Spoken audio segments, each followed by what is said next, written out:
Oh, that's disgusting. It's disgusting. Go ahead, baby. What's going on, everybody? Welcome to episode number 12. I can't believe we're on this long of No Bucks Given right here on the Horny Goat YouTube channel. Of course, the Horny Goat Podcasting Network, where you can download us on your favorite podcasting platforms. You guys know the deal. It's one we do a show every single week. We gather around the round table, just talk about the most random, absurd things that we can find and have some fun in between. Of course, you guys know me. Hold on. We're going to get copyrighted. Oh, fuck. Sorry. How would we get copyrighted with our own? Somebody was playing Uptown Girl. Oh. So I have to wait a little bit, but you guys can go ahead. I've got the lovely Horny Goat crew here. Heather, JP, Basement, and Gina. What's up, everybody? What's up? I knew I heard Uptown Girl. I knew I wasn't. Uptown Girl. You must Love that live song. in her uptown world. Is that the fuck how it goes? I don't know.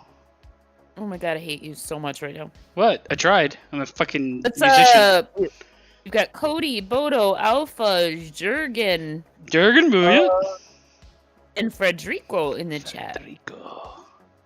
Hey, Name everybody. is so exotic. Federico, I know. I just like saying it. So exotic. Rolls off And the tongue. Jurgen? Jurgen? Jurgen? There's some good names in there, man. But I'm doing pretty good. I'm doing pretty damn good. Ready to talk about the huge amount of news we have, which isn't really a huge amount of news. It really isn't. I'm looking Or lack thereof.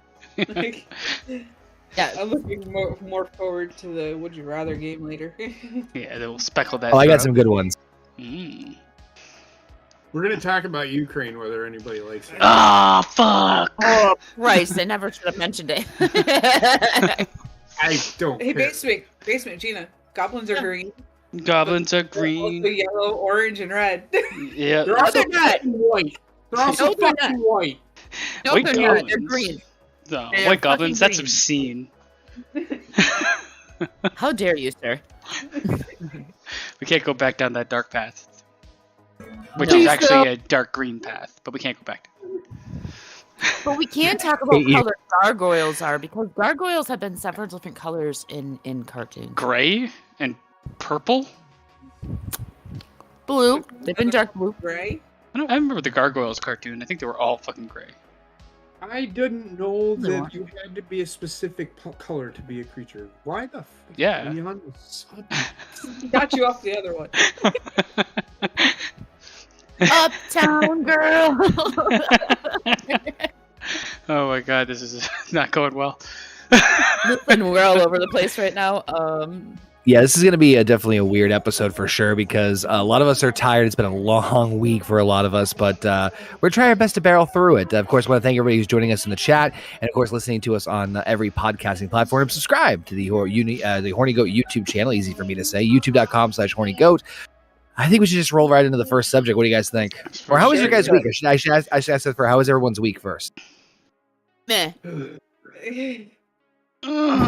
Loaded question. All right.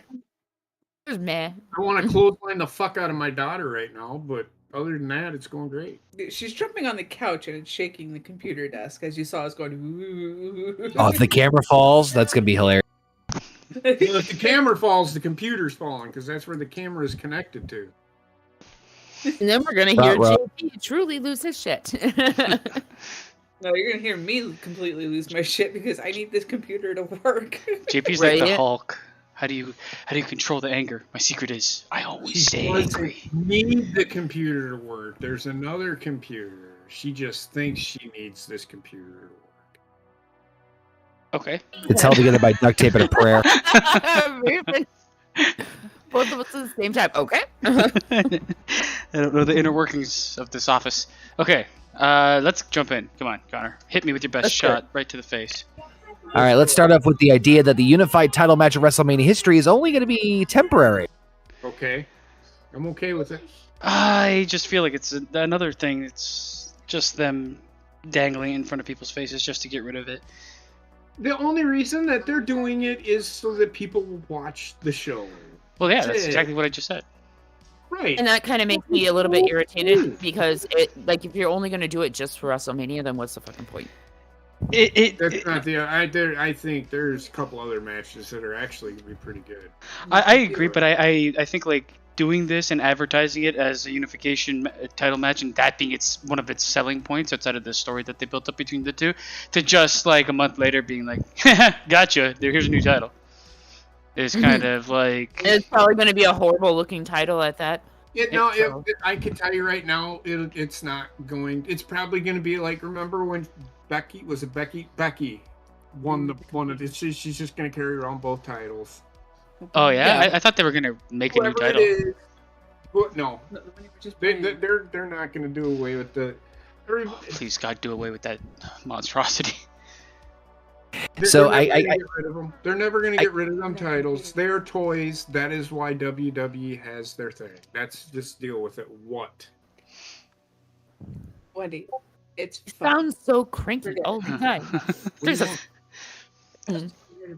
Yeah, I mean, I haven't really been following too much of it, but like I did hear like a lot of hubbub with it being, it's a unification. And like a lot of things at WWE, everything's just a selling point, man. It's all just how we're going to get this over, how we're going to get people to watch it, which kind of resonates as soulless for me, but we all know that company is kind of that way anyway. Gotta sell those toys. Gotta sell them toys, Disney. Look, I'm telling you right now, it's going to be a good match. It's going to be a good match. Everybody's, this is the 13,000th time they've wrestled. But every time they've wrestled, it's actually been really good. Well, I have no doubt like Roman and Brock is going to be good. Actually, I think that there's going to be quite a few decent matches at WrestleMania. I'm just not too one up. Like, I don't like the way that they got here, if that makes sense. Because like having Brock win at the Royal Rumble did not make sense to me. Only to have him compete in the Elimination Chamber as well. Well, why I mean, the booking is kind of weird, but if I remember right, the only reason he competed in the Elimination Chamber was because they had an open spot because Bobby Lashley got hurt. Yeah. See, and that makes sense. Because otherwise I was gonna be like, why is he in the fucking Elimination Chamber? Because he won the Rumble. Winning the Rumble gets him an automatic WrestleMania match. Right. Well, Shane was supposed to be in the chamber, and the match at the Elimination Chamber was for the WWE title. Right, and Shane was supposed to be in there, kind of just said. So Shane not being in, they replaced Shane with Brock. I don't like the booking. My point is that was for the WWE title. Yes. The only thing that then solidified is that Brock gets a shot at the main event. Which he already had because he won the Rumble. Because they're actually now saying, and I've heard it like every other fucking time I've fucking watched, they're actually saying the winner of the Royal Rumble is in the main event at WrestleMania. Right. So that means that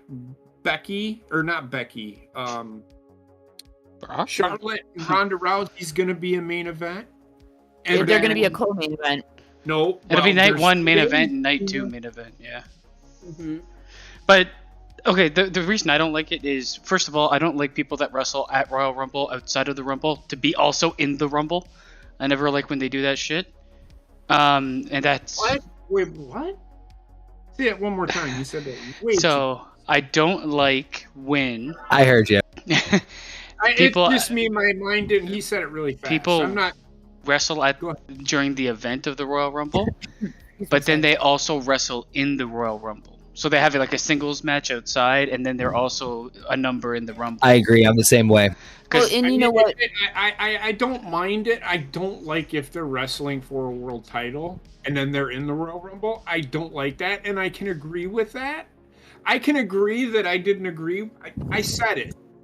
I didn't think Brock Lesnar being in the Royal Rumble was a good idea because then it took a spot. Right. Royal Rumble. So the Royal Rumble is supposed to build that next big star. And it hasn't done that for the past couple of years. Let's be real.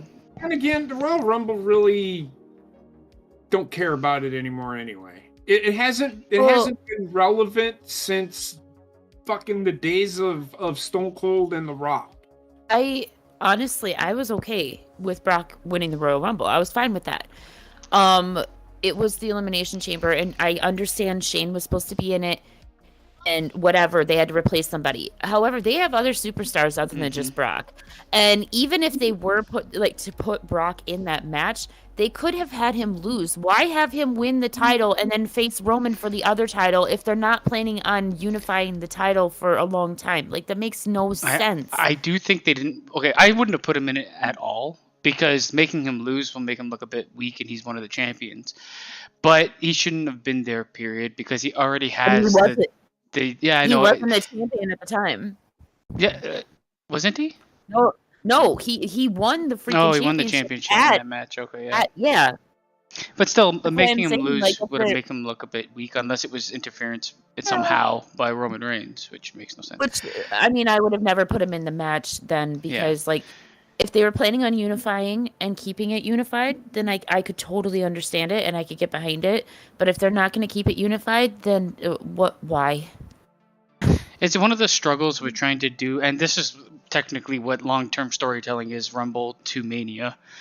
You get hit with these injuries and shit like that, and WWE, they have a bunch of roster, but do they have marketable roster outside of a handful of few? So... No. And that's their fault, to be honest. Yeah. Well, and the thing is this is the problem that occurs when you put Elimination Chamber in between Royal Rumble and WrestleMania. I just don't think they have enough marketable top-level tier superstars to handle a couple injuries. Me personally, I do not think that they should have Elimination Chamber where it is. First of all, I don't think Elimination Chamber... I don't mind having the Elimination Chamber. So they have two brands. There can only be one winner of the Royal Rumble, correct? Yep. I get that. If they do the Elimination Chamber, I don't mind the Elimination Chamber being that kind of... They used to do it. They don't do it anymore, where the Elimination Chamber is essentially a number one contenders match. Whoever wins the Elimination Chamber gets a shot at the other title. Which is the way I thought it was going to go, but then all of a sudden Brock wins, and then Brock wins the Elimination Chamber, and he's still facing Roman, and it's like that was for the title, so that wasn't a number one contenders match. And the Royal Rumble. I'm sorry? The Royal Rumble it was inherently for a number one contender spot too, but they put the fucking title in that match as well. These are matches that should never be for a championship. They should be for a qualification for a championship at WrestleMania. And they break their own rules because they're like, we gotta change it up. Oh, and I have sorry, Connor. No, it's okay. What I was going to say was the only reason I am okay with the Brock Roman match, the means to the end is not the ideal road. Obviously, they kind of just like, oh, Brock lost the title, but that's fine. We can throw him right into the Rumble match, and then obviously you're like, well, rematch clause, and then it's all sorts of like they can do whatever the fuck they want at the end of the day. I don't mind them having the Elimination Chamber in between either, because personally, I like it as a way to have like an important match to have someone go through like a hellacious thing. It's multiple men in order to consider themselves the number one contender for the other title. Right. That being said, let me put it this way. I know Brock and Roman may not be ideal, but do you really think, honestly, anyone else on the roster would make a WrestleMania-worthy match to challenge either Brock individually or Roman individually? No. Honestly, Not at this point I think of the build. I think the only fucking say Edge, because I wasn't gonna say Edge. The only one that I think would even stand a running chance at giving either one of them a decent match would have been Big E, but even he is short, and not only that, but he broke his freaking neck, so but no, he had his run. He was starting people. I was getting sour on him. Even before that, they put the brakes to him pretty heavy. So what I will say is this, though. Sorry, Gina, go ahead. No, I was just gonna say, like, I think I personally have like a little prejudice against Elimination Chamber because I do not think that they should have. I am firmly against them having pay-per-views that are all about one specific match. If they are only going to have one of those matches in the pay-per-view, like it's Agreed. like TLC. TLC, they have TLC and then they have one fucking TLC match out of the entire pay-per-view. I don't think they should have that kind of branded pay-per-view anyway. I don't like. I agree. No, and I've said that numerous times. Mm-hmm. I don't mind the Elimination Chamber being a part of a pay-per-view. A pay-per-view, right? Just rename it No Way Out. Bring it back to No Way Out. Bring it back to No Way Out. It essentially, because, well, they found ways out of the fucking chamber. You've seen that over the last fucking couple of years. I want to say something real quick. Boto. Why would WWE put AEW in an elimination chamber so they can get rid of WWE? It's a WWE event. Why not? What kind of fucking dumb statement is that? Come on, man. Me personally, I think that they need to bring back the pay-per-views like Judgment Day, No Way Out, those type of pay-per-views, and then just incorporate these type of matches in those pay-per-views the way that they used to be. And do them fewer and further between. Like I don't need a fucking Hell in a Cell every like 3 months or at least once a year. No, it doesn't need to be that. What is it, Horny Goat Wrestling? I know. Hell in a Cell for every pay-per-view, every fucking match. WWE. That's WWE. It's another way to sell they have toys. To make it, not only that, but they have to make, it was the network, but now it's Peacock. You have a pay-per-view every month because they have to meet certain market values. Honestly, it's a cop-out to bad storytelling. They're essentially they're not called pay-per-views anymore. They're called premium live events. They're a fucking pay-per-view. Well, you're technically not paying per. I mean, I understand, but I will listen. Yeah, I will always call them that. Too. I will always call them pay-per-view. I'm not suspending my disbelief in calling them premium. You can still buy them. I would never. $59.99. That's more for like But WWE calls them premium live events. If you look at Peacock now, they don't call them pay-per-views. They call them premium live events. From now on, we will refer, instead of pay-per-views, they are PLEs. Thank you. I don't care what you call them. I'm just letting you know what they call piles of shit is what I'm going to call them. I'm just going to call them please. Please. They're please. Are you guys watching the please this weekend? No, actually I'm not. I got to work. Oh my goodness. Too many please. The other thing I was just going to say about the match is that, like, I'm not surprised that they're going to keep them separate. And it's a publicity stunt for WrestleMania. Although I think they would be honestly benefited, not just in terms of like a story, not in terms of just business, but booking and also matchmaking. I mean, you can make an argument like, oh yeah, 2 titles creates more opportunities. But then you look at Big E, it's like, cool, he won the title and then literally did nothing, even before he broke his neck.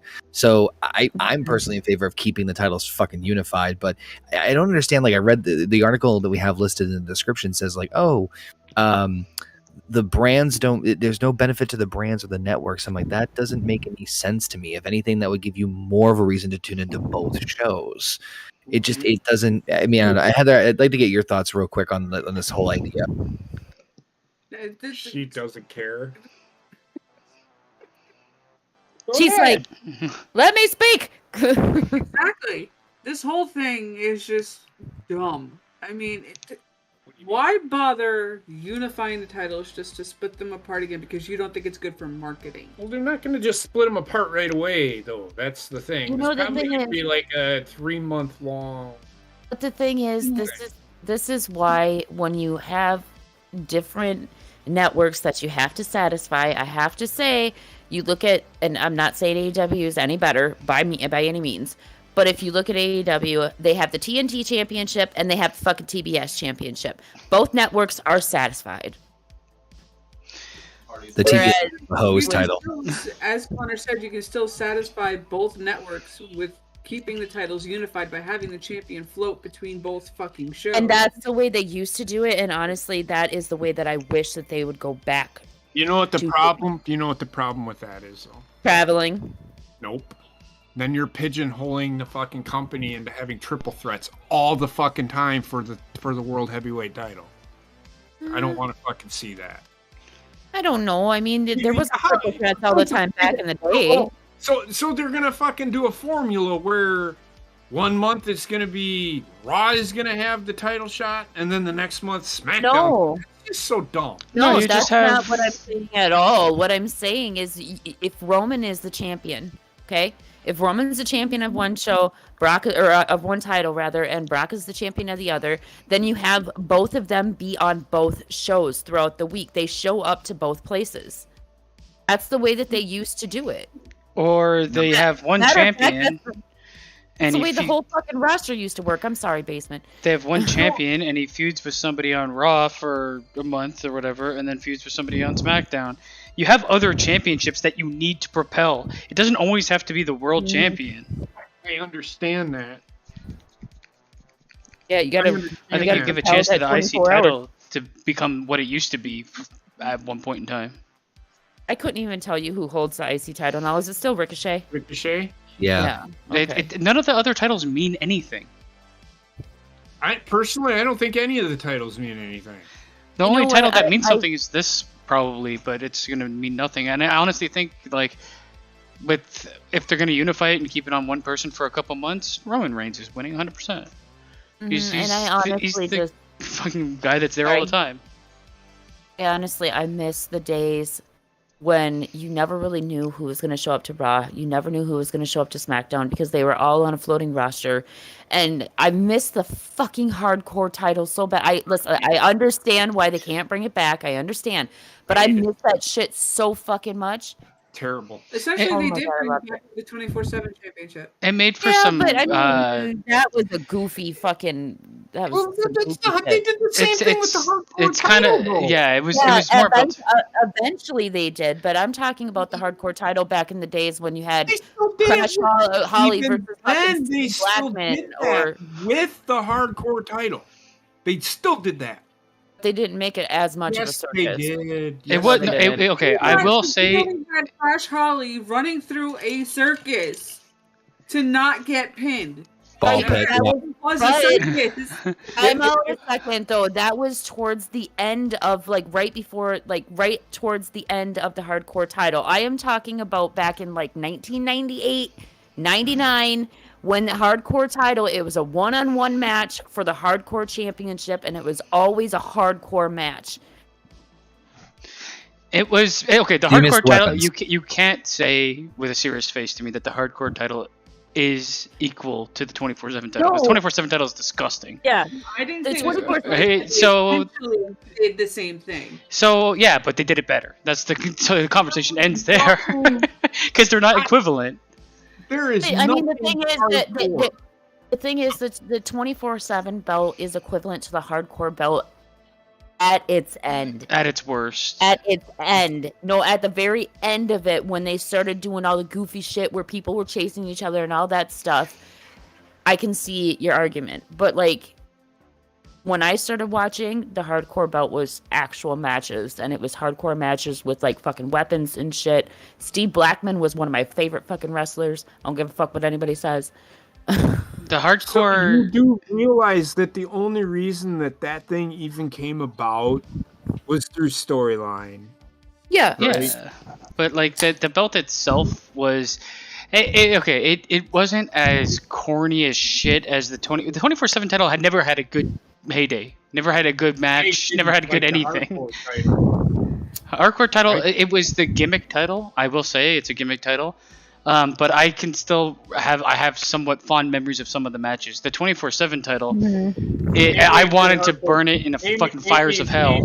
Name me one good hardcore title match. So what did it was when Mankind had it? Steve Blackman versus fucking, was it Shane McMahon? That was a pretty fucking good match. I think Raven and Al Snow had like a feud over it at some point, didn't they? Steve Blackman versus Al Snow, that was another good one. The triple threat at Mania 17 between Big Show, Kane, and Raven. In the back, yeah. Where Raven literally almost cut the power to the entire fucking arena. Yeah. So there's some that, like, I mean, 24/7 title. I wanted it to die as soon as I saw it. I can understand JP's argument with, like, not liking the hardcore belt, but, like, for me, just coming into wrestling at that time, so it was fun.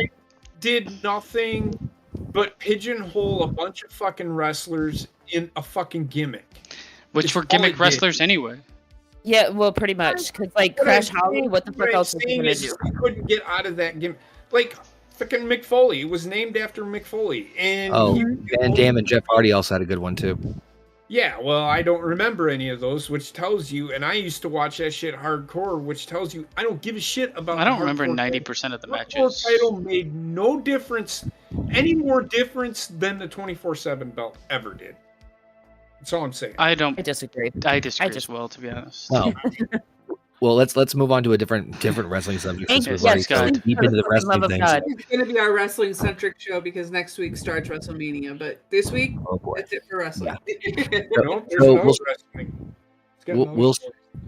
We'll switch gears to a different wrestling story since we're already so deep in the trenches of wrestling as it is, of the somewhat shocking news of Triple H announcing his retirement. Now I say somewhat shocking because it's not really too much of a surprise because he wasn't really doing it much in the ring anyway. But really more the story of him like having this like bout with leukemia and then like, or not leukemia, excuse me. Holy crap. Viral pneumonia. Ammonia. Jeez, I can't even see this is how like brain dead I am. And how like the just the sickness that like really kicked his ass, and how he like was on death's door almost, and ultimately just saying, "Yep, I'm done with the ring." So it's not really much of a shocker, right? I kind of figured he would be done anyway because of where he is and his position. The only reason that he was wrestling at all was because Vince needed him to. Yeah. And he could still wrestle. But now with this, he could still go.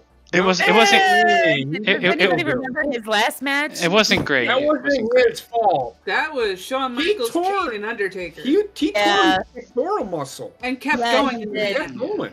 That was fucking impressive because, like, we were all watching that together, or at least I know Basement and I were, and it was a horrible match. But like, he couldn't do anything because he tore his pec muscle. The fact that you could tell that he was obviously fucking hurt, and the fact that he kept going. I remember telling Basement, I'm like, he's fucking hurt. Like he's still going. Like, what the fuck? He's hurt. I'm gonna answer that right now, Connor. No. I agree. I don't want. I actually didn't want to see, even before any of this happened. I think, to me, I looked at him as done in the ring anyway. I mean, if he didn't have this episode, I'm pretty sure he could still go. I just don't think he could do the 25-minute matches like he used to. No. Here's the thing. I can't say whether I would want to see him without, like, if he didn't have this medical issue. I can't say, because, like, you always kind of want, like, one more match out of him, especially since his last match was not so great. But with this medical issue, I do not want to see him even try it, because it's serious. It's a serious medical issue. So, like, did you watch the video? I did not. I didn't get a chance. So he did an interview with Stephen A. Smith, and Stephen A. Smith asked him the question, and he said it himself. He's got 3 kids, 3 young daughters, 15, 13, and 11. And he's like, when I was in the hospital, they put me to sleep so that they could work on me, and I didn't know if I was going to wake up, and it kind of put shit in perspective to me. I'm not getting back in the ring ever again. Even if that's a smart man. You will lose your job if you don't. He said, well, then I guess I don't have a job. That is a smart fucking man that's putting his family first. In my opinion, there are too many fucking wrestlers that want that one last heyday, and they should never be in the fucking ring. Yeah, Goldberg is a prime example. Oh, I mean, Goldberg doesn't have any, like, major medical issues that we know of. But he's still, like, you suck, dude. Just please stop. So, I mean, like, kind of like... Undertaker didn't help that match anyway. Right. Alpha said in the chat, too, and I think we're kind of on the same page, is, like, to me, he was already retired. Because, I mean, not that I think Triple H was the type of... he doesn't come across to me as the type of person that, like, grabs for the spotlight and, like, oh, I need to have one more match. But he's put in there if he's called to do a certain task or job. Like, I mean, he put over... Last couple of WrestleManias, I was trying to remember, like, who he wrestled. He basically wrestled, what was it? Roman at 32, then Seth, then I think Batista was the last big one. He put Daniel Bryan over. Daniel Bryan 30s. Put Ronda Rousey over. I mean, if you look back at Triple H's career, he put a lot of wrestlers over. He buried a lot of people too. I mean, that deserved to be fucking buried though. But everybody said the Golden Shovel. That's all he ever did. I call bullshit. He put more people over than he buried. Yeah, exactly. And not only that, but I have so much respect for Triple H, because despite the fact that he married the boss's daughter, he never leaned on that. Like, he very, very much wanted to have his own identity, and that was made very clear when he opened up NXT, because he opened up NXT on his own. Yes, it was under WWE, but that was ran by him at the time, and that was like his baby. That was his way to build up new superstars. And I understand that it's all working towards the same company, but that was also his way of keeping his own identity away from Vince, if that makes sense. No, it does. I honestly don't think he'll ever take over WWE. I don't think so either. Agreed. Because if he's got this, that's just way too much stress on him. Even before that, though. I'd say Stephanie would probably be the one that manages. I could WWE see Triple H. I could see Triple H, especially with what he's got going on. Kind of like he'll still be a player in the back and be like talking to people and working to an extent, but a lot of his time is going to be taken away from wrestling, probably to go with family, because that type of shit, man, you're gonna be tired all the time and stuff like that too. So I was like away when I heard the details. I'm like, oh my god! Like, I knew he had like problems and stuff going on. He had like some health stuff, but never like that degree. Is like, oh my lord. Well, hold on, because like I'm not very I'm not knowledgeable about this because I didn't get a chance to read the article. So what exactly happened to him? He almost died. He had viral pneumonia. Yep, I caught that. So what had happened was he had fluid building up in his lungs, and around his heart, around to his heart. Oh God, and then he was coughing up blood, and it caused him to have the ejection rate from his heart dropped to 53, and then they called the ambulance. He got all the way down to 12. Yeah, it's similar to the shit that I went through. Very similar. I was just saying he got basement syndrome. Basically. He got it worse. a lot worse. Like it wasn't. I mean, I went down to like 20. Did you say his BP dropped to 12? No, his ejection fraction. Okay, so what is that? It's the amount of the blood. Yeah, it's how effective your heart is at pumping blood through your body. Oh, so okay. most people have an ejection fraction. Like healthy people will have one between like 70 and 50. And then like if you're in heart failure, that means you're below 30. And 12 is almost dead. Dead, right. Jesus, like he was 12 right before he went in for surgery, I think they said. I went down to 20. That's the lowest I got, and I was almost dead. Like I can understand fully why that's kind of like for lack of a better term, a come to Jesus moment, because like that's a real big eye opener in putting things in perspective of like what actually matters in your life when you come that close to death. And especially for a guy like him, like he's like always been like in really good shape, physical.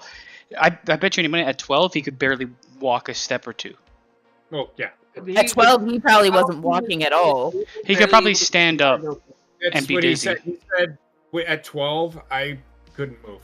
Yep, that's why he's been out for so long too. It takes forever to come back from that shit. So I think he's pretty much done. He's probably gonna be there trying to help find talent and help do certain things, but I don't think he's coming back to NXT. I don't think he's coming back to. No, I don't think he's going to be full on day to day, and then taking over like everybody fucking wants Triple H to do. It's not happening. Now he can come back from where he was and work full time and everything like that. It's not out of the realm of ordinary. But I think, like, because what caused it was a viral infection. It's not so much like, but the thing is, once your heart takes that damage, good luck, right? You can come back so much. I think he mentioned something about that made it worse because he had a pre-existing like heart condition or heart history in his family. His family had, I remember him saying that. But like, I could see him eventually coming back on like a part-time or a full-time basis in the office area. But I don't see him traveling with the show. I don't see him doing any of that. I don't see him going back to NXT because it's a lot of fucking stress. I mean, he can go back to NXT, then he won't really have to travel. But did they travel? Oh, no, they do travel now, right? Yeah. They do travel now. No, they NXT? I don't think so. No. They don't travel. They don't? That might be better for him to go back to, but whatever. I've always liked Triple H. I've liked him in ring. I liked him out of ring. I thought he was great running NXT. I actually liked him. The NXT during its heyday was great. Great. It's it got me back into wrestling, to be honest, after falling off for years. And then things soured, and now we're here. But I'm glad he's on the rebound. Favorite Triple H match? Oh, God. Nothing. It had nothing to do with Triple H. What favorite Triple H match? I really like Shawn Michaels and Triple H when they fought in like a street fight, I think it was. You know what? That was a good one too, but like I can't think of like a favorite match, but I can think of like a favorite era with him was just him and Shawn Michaels. Shawn Michaels' first match back with Triple H in the steel cage. I know my favorite Triple H match now. My favorite one, and you guys are probably gonna laugh at me, but my favorite one was the end of an era match. I don't know why, but with Shawn Michaels in there as a ref, it was such a special match, and it would have been even more special if Undertaker really would have fucking retired after that. But I would have been okay with it if they didn't have a match fucking 2.5 years ago. Well, that's what I'm saying. Like if the Undertaker would have actually retired, kind of ruined that match by redoing it again. To be honest, though, I remember a lot more of like the out of ring segments with Triple H and the in ring, like with DX and all that stuff. For me, match wise, Cactus Jack and Triple H was the best one in my opinion. So with the pinnacle of Triple H for me, and I'm there, is the night after WrestleMania 14. You actually got to see Triple H be who he would essentially become, and then arc that character even more. I fucking loved. See, that's where I'm at right now. I just finished watching WrestleMania 14. I watched the next day. I'm actually the week after, where WWF finally beat WCW in the ratings after 84 weeks. So that's where I'm at with. I've been watching all the shows. Apparently, I just read Alpha's mind. I remember when Triple H came back after, like, I think it was his quad tear, and he was like a fucking monster of a man. Yes. Everybody was like, "Oh my god, he did steroids or something." He came back wearing like 8 jackets, and I'm like, "What the fuck?" Yeah. The best time for me, I love the original DX stuff. Don't get me wrong. But for me, when Shawn Michaels and Triple H came back with the DX stuff against against Mr. McMahon and the fucking Spirit Squad, that whole time was just fun. Now, Gina, when you say original DX stuff, what do you mean? I mean, like the original DX in like '96-ish or whatever, whenever it was. Before they rejuvenated it as like a PG product, which was not. Yeah, but I actually enjoyed the PG product because with the Spirit Squad, it matched up. It was really funny. Like the segments were very, very funny. Yeah, so the original is Shawn Michaels and. Yeah, but I meant like, but when I say original, I mean like Shawn Michaels, Triple H, Chyna. X-Pac. China. X-Pac was never there with Shawn Michaels. Wait, he came in later. Yep, he came in the day after WrestleMania 14. It was Road Dogg, just G. Road Dogg and Billy Badass Billy Gunn. Yeah. I'm going to tell you right now, that is the best version of DX. Yeah, I agree. I'll agree with that. Yeah, I'll agree with that. They had a bunch of talkers. I mean, Shawn Michaels and Triple H are so good together when they get in the ring. When they're go watch them two on a Monday Night Raw. Just watch that just so great. Like Michael Cole, they were fucking doing. They were doing. Oh my god! So yes, great. I remember that. I remember that. Like, but that's why. Listen, I very, very much like I said, the original DX. But when it was Triple H and Shawn Michaels, you never knew what the fuck to expect with their antics. You never knew what they were gonna do. Like when they dropped quote unquote shit on the Spirit Squad and Mr. McMahon, or when the cock, remember? Yes. Mr. McMahon like cock. Weren't they in the back, like in the sound room? Yes. And they were like messing with and all of a sudden, and at some point in time, I swear to God, they did the fucking I can't think of what it's called. Where you know on the fucking. Oh yeah, yeah, the fucking John Madden shit. But he started super kicking everybody. Right. Like going down the hallway, super kicking everybody he sees. I just kick Stan. And the papers go flying. You want me to sign this, little Jimmy? I love this. You guys remember the bigger guy, the stripper that they used to bring in all the time? No. Fucking DX. I do. He was wearing a fucking Speedo, and he would come in and he would like dance for Mr. McMahon. I know what you're talking about. It was so great. Like their segment was so great.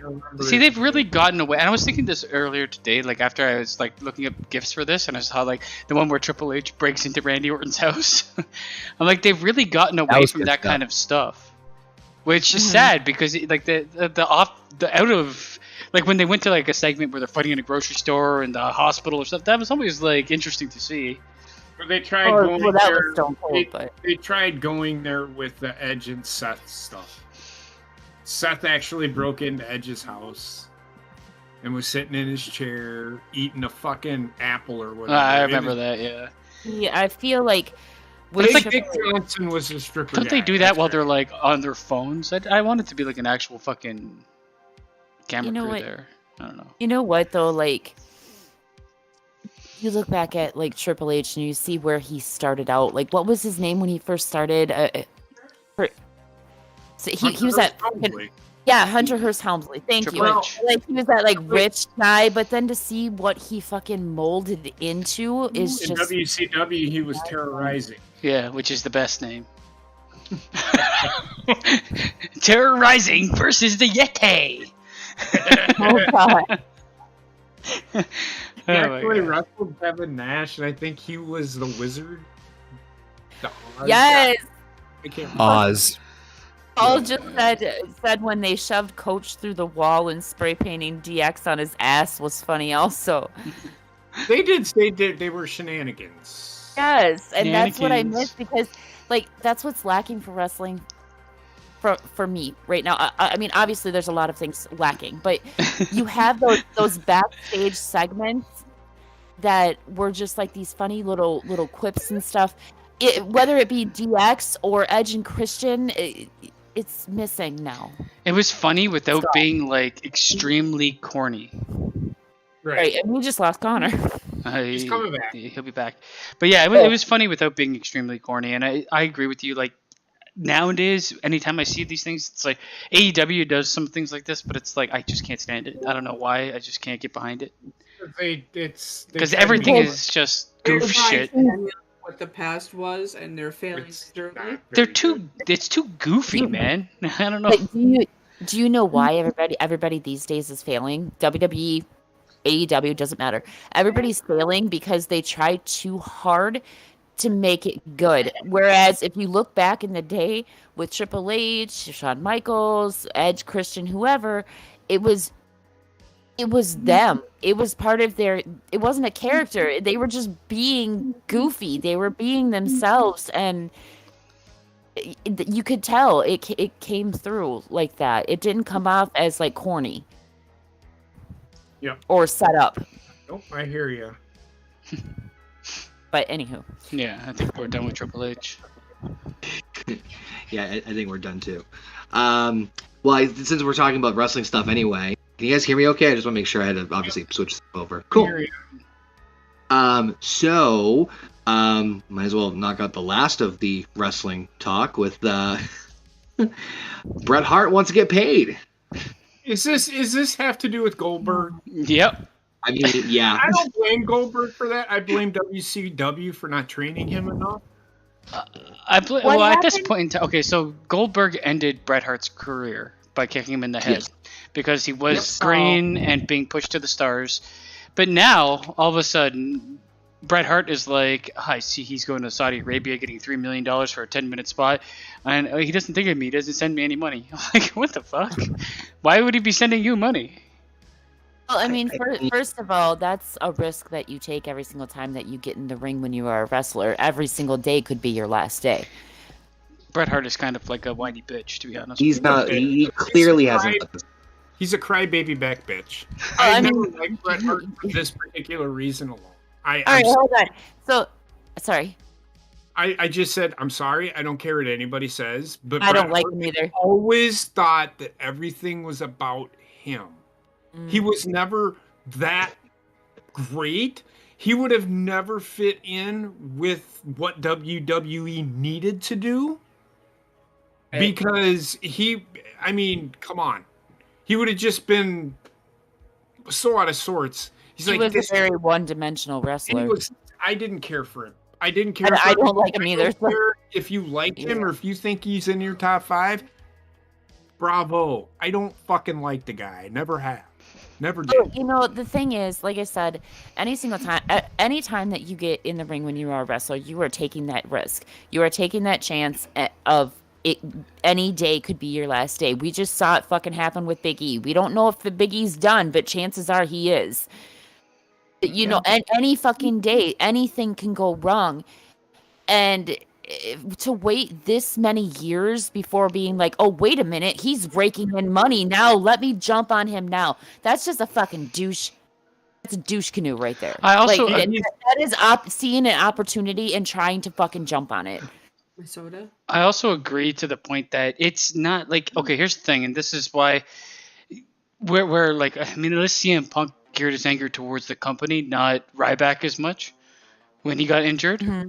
Like, Bret Hart should be angry with WWE, not angry with Goldberg. Or WCW, well, sorry. Not angry with With WCW, not angry with Goldberg. Because it just doesn't really make sense. But Alpha's point 100%. Why the fuck, 20 years later, shut the fuck up and move on, you fucking greaseball. Well, me personally, it sounds like he's broke.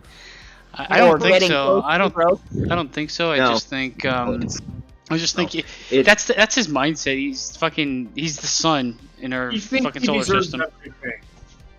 Yeah, it's clearly hasn't let go. And I mean, you have to think of it too. And I'm not making excuses for Brett on this one, but you have to like look at Brett like he's one of the people that took wrestling very, very seriously. And it's not to say that other people haven't, but like you look at the way he talks about the business, even when he was wrestling as WWF as the champion.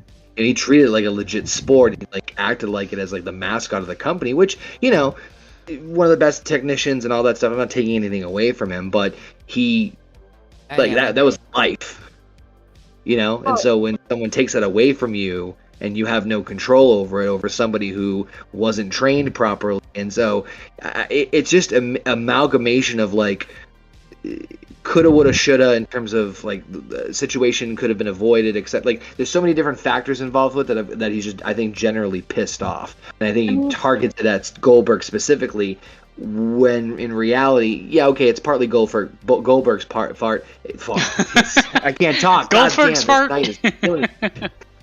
It's partly Goldberg's fart. See, I did it again. God damn you, basement. It's partly Goldberg's fault, but it's also in part of WCW's fault as well. Like I agree with JP.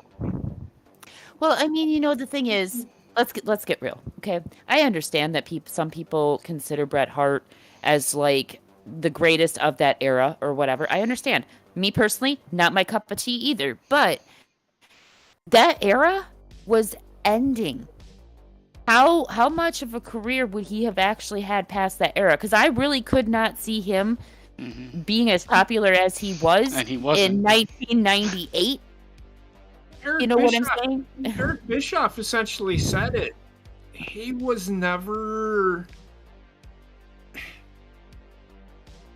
not money. No. Right. He wasn't. Hulk Hogan, Kevin Nash, Scott Hall, Sting, those guys were the money. Bret Hart was just another name, and the only reason that brought him in is because they thought it would bring viewers from WWE over to WCW. It's the only reason that they brought him in. That got thwarted even more by the fact that before he left WWF, he punched Vince in the face for the Montreal Screwjob and broke his hand. Right. Yeah, he ended up hurting himself. He missed like 6 months of wrestling because of it. You know, the thing is, if Owen wouldn't have died, honestly, in my opinion, I think Owen would have done better in the Attitude Era than Bret would have. He was doing great. God, yeah. The thing is, Owen like evolved with wrestling. Bret Hart refused to. Like he was like, I'm going to stay this version and this, like everything else is wrong. I'm not wrong. Wrestling needs to stay. This is how it should be, and this is my word on the matter, and that's it. That's Bret Hart. That's Bret Hart's just, he thinks he's right about everything when he's... Pretty much. Well, the thing is, and this is just my opinion, is that from hearing sometimes of Bret Hart's rants, and I'm not even talking about the Goldberg stuff specifically, but there are some points that he makes about some of the modern day stuff. So it's not like he's totally off his rocker per se, but it's hard to take him too seriously when you hear shit like this.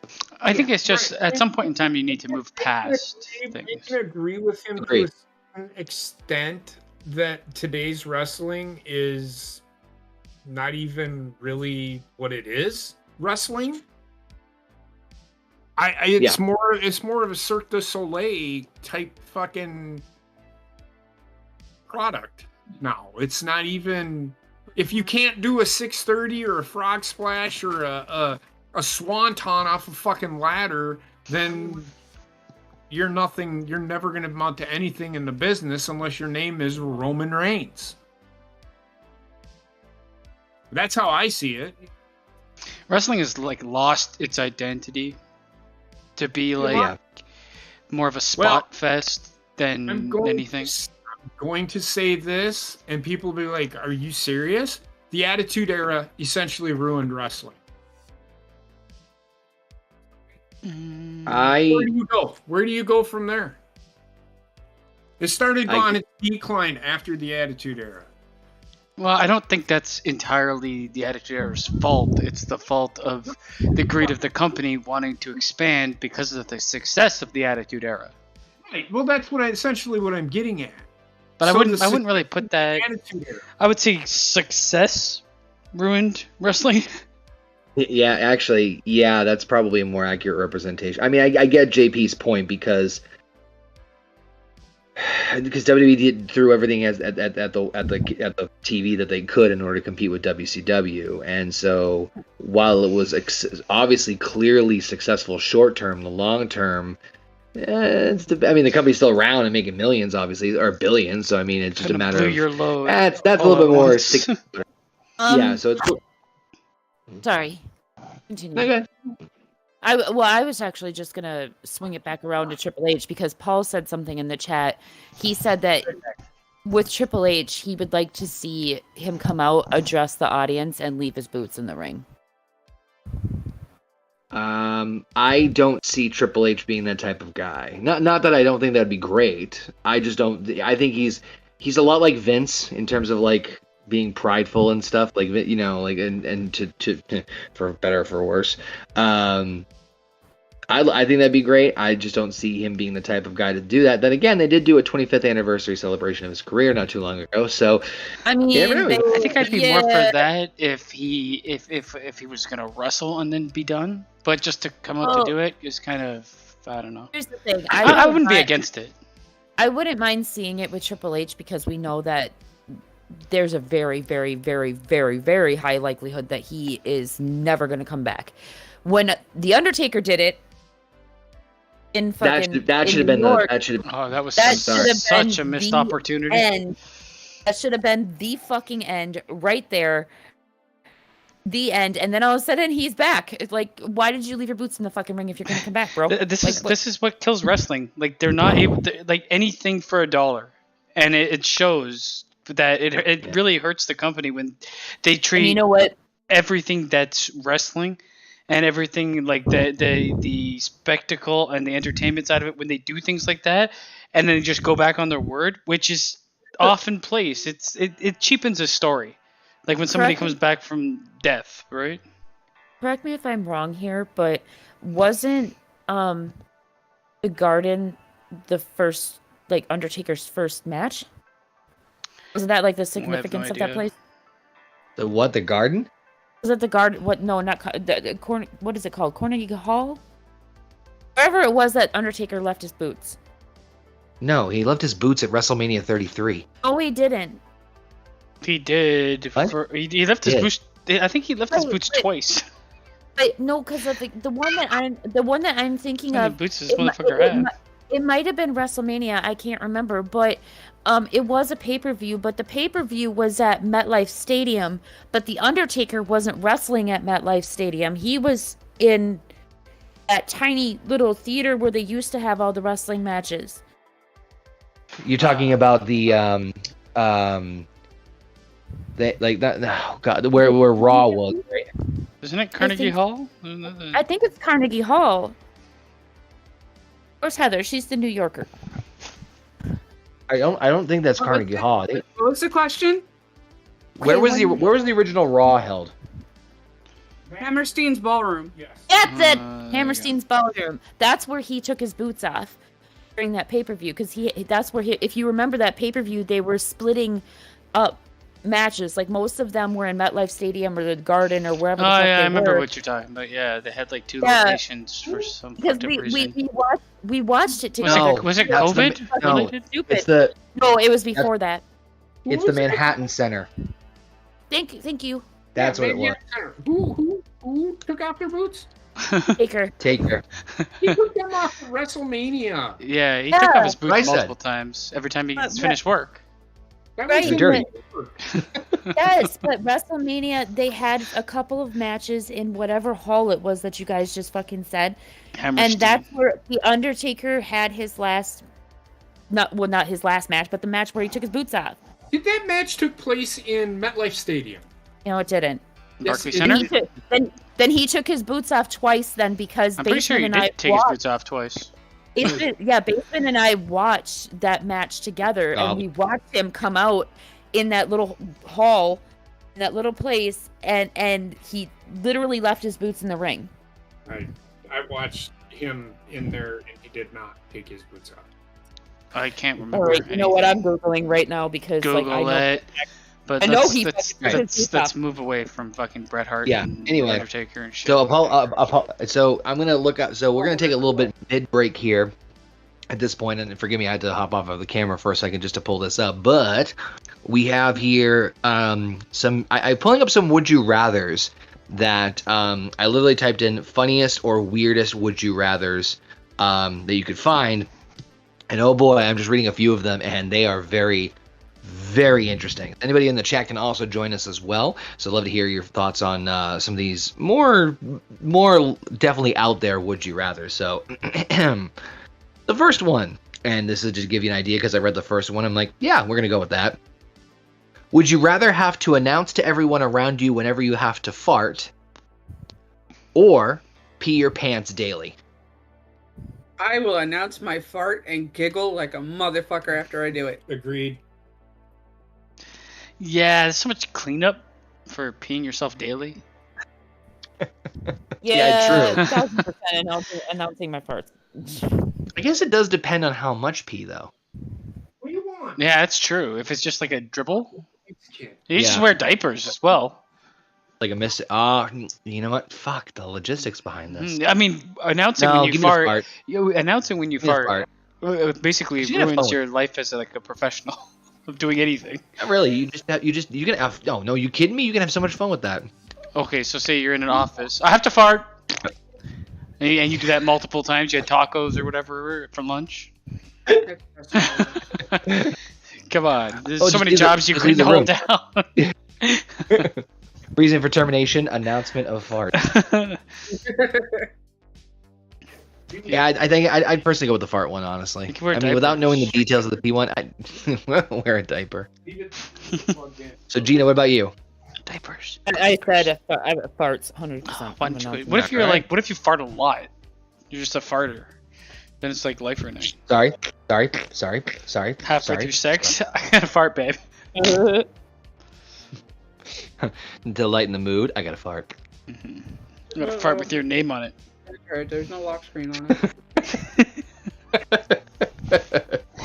Fart with your name. I just pictured that in a Hallmark card for some reason. That was. Oh God! All right, this one's interesting. Would you rather fight 100 duck-sized horses or 1 horse-sized duck? Oh, 100 duck-sized horses. Yeah, give me that. Sign me up for that immediately. Fucking ducks are wild. What was the question? Would you rather fight 100 duck-sized horses or 1 horse-sized duck? That fucker could eat me then. No, give me the little. Yep. Duck-sized horses. Yeah. Thank you. You can kick them. Exactly. That's what I do. Exactly. Yeah. Okay. I know that's fuck the giant on that one. Fuck the giant. Just grab the driver out of the golf bag and then sit there and go scoot down. Would you rather be a tree or have to live in a tree for the rest of your life? Oh, live in a tree. That'd be cool.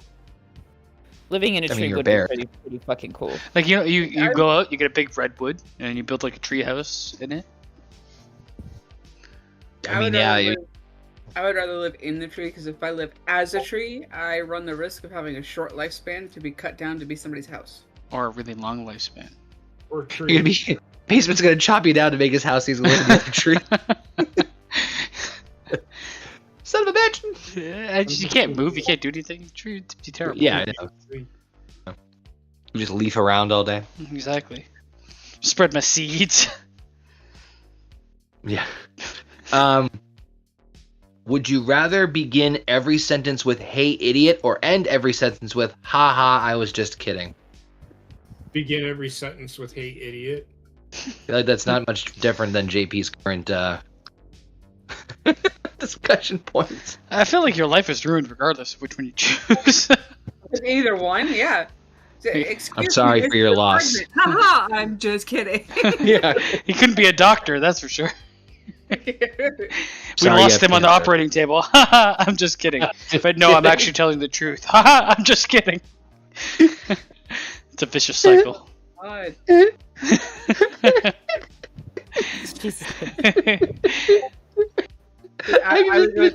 idiot! We just lost him on the operating table. None of these are good. It's so true. I feel like I would just if I had either one, I'm just gonna stop talking. I'm gonna become a mute. Remember what listen, this has been driving me nuts, so I've been Googling, okay? And I know that this has nothing to do with what we were talking about right now. But what I was thinking was it happened at the Manhattan Center. It was at the Raw 25th episode. And if you remember, they were shooting back and forth. And what The Undertaker did was he before he left the ring, he said, I declare for all those who have fallen, it is truly time you rest in peace. But when he said it, everybody thought he was retiring. That's what I was right. Well, I thought he left his boots too in the ring, but I guess apparently not. But that was at the Raw 25th. I just wanted to clarify. I got a little confused. And then at the end of that, he said, "Haha, just kidding." Well, I mean, it seems like he said, "Haha, just kidding" 1,000 fucking times already. Like, haha, my hip's not kidding. Oh, too good. All right, let's see what we do. I think. Well, they're both bad, but I guess I'm gonna go with "Hey, idiot." Hey, idiot, I love you. Instead of "I love you," just kidding. The more I think about it, Basement makes an excellent point. There's so many situations where it would be so much worse of the "haha, just kidding." No one would. Nothing you said would ever matter. It would never make sense. No, just kidding. Like, just sweetheart, I really love you.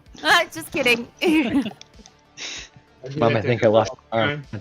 Wait, do you have to say it like that? Like, haha, just kidding? Or would it be like, yeah, it's literally just kidding? It's haha, I was just kidding. It's definitely "Hey, idiot" for me. It's "Hey, idiot" all day. Yeah. Hey, idiot, I mean father. Can we combine Hey, like, idiot, go make me some food. Hey, idiot, your son has cancer. Like, it's like really bad. Can we combine the two? Be like, "Hey, idiot, your son has cancer." Just kidding. No, that's even worse. Your son has cancer. Just kidding. I'm not kidding. Just kidding. No, really, I'm not. He's got 3 days to live. Just kidding. Not kidding, but just kidding. Can I get a different doctor? Oh God. All right, last one on what would you rather, and then we'll switch back to some of the topics. Would you rather live one life that lasts 1,000 years, or 10 lives that last 100 years each? What the fuck does that mean? 10 lives that last 100 years each, because then I could get. So 10 different lives at 100 years each. You just get reborn as a baby and have no knowledge of your past life. What is this? So then you're only really living one life. You're only really living one life that reaches 100 years. But here's the thing. I wouldn't want to live 1,000 years, though, because then you're outliving everybody around you, and then, like, what's the fucking point in that? I'm never going to die. I'd rather live 10... Well, if you live to be 100, you're outliving a bunch of people. Yeah. Well, yeah, but I mean, I would rather have 10... But that's just one life, really. 100. Right, but, like... If you live 1,000 years, okay, you have to go how many hundreds of years without the people that you love. Well, you keep making new ones. Whereas if you have 10 lives that are 100 years, you may live like 20 years past the people that you love, but eventually you're going to be able to be like die, be reborn again. I don't know, but you're still. Are you completely? It's a different life, so you technically. I do see the redundancy what you're talking about. So, I know what you're talking about. I think it's basically: would you rather live your regular life or live for 1,000 years? Maybe one of these lives I'll be a fucking doctor. You know, we don't know. Yeah, but you won't know either because you won't know anything from one life to the next. I don't give a fuck. I'm gonna live 1,000 years. I'm gonna live 1,000 years. I just don't want to suffer in my next life. So if someone does wrong to me, I'd be like, well, I may not be able to do it to you now, but you're family in the future. Haha, just kidding.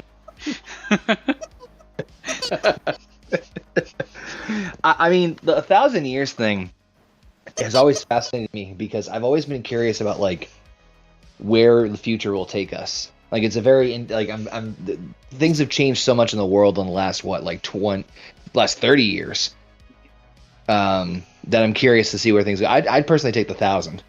I don't even understand what the other one is. It doesn't logically make any sense. Yeah, but then you're not living 10 different lives. You're living one life. Here's the thing. I'm assuming in this scenario that while you are living 10 different lives, I'm assuming that you're still able to remember. That's fucking bullshit. Then you come out of the womb again and you're like, hello, mother. Okay. I've been born. Hello, basement.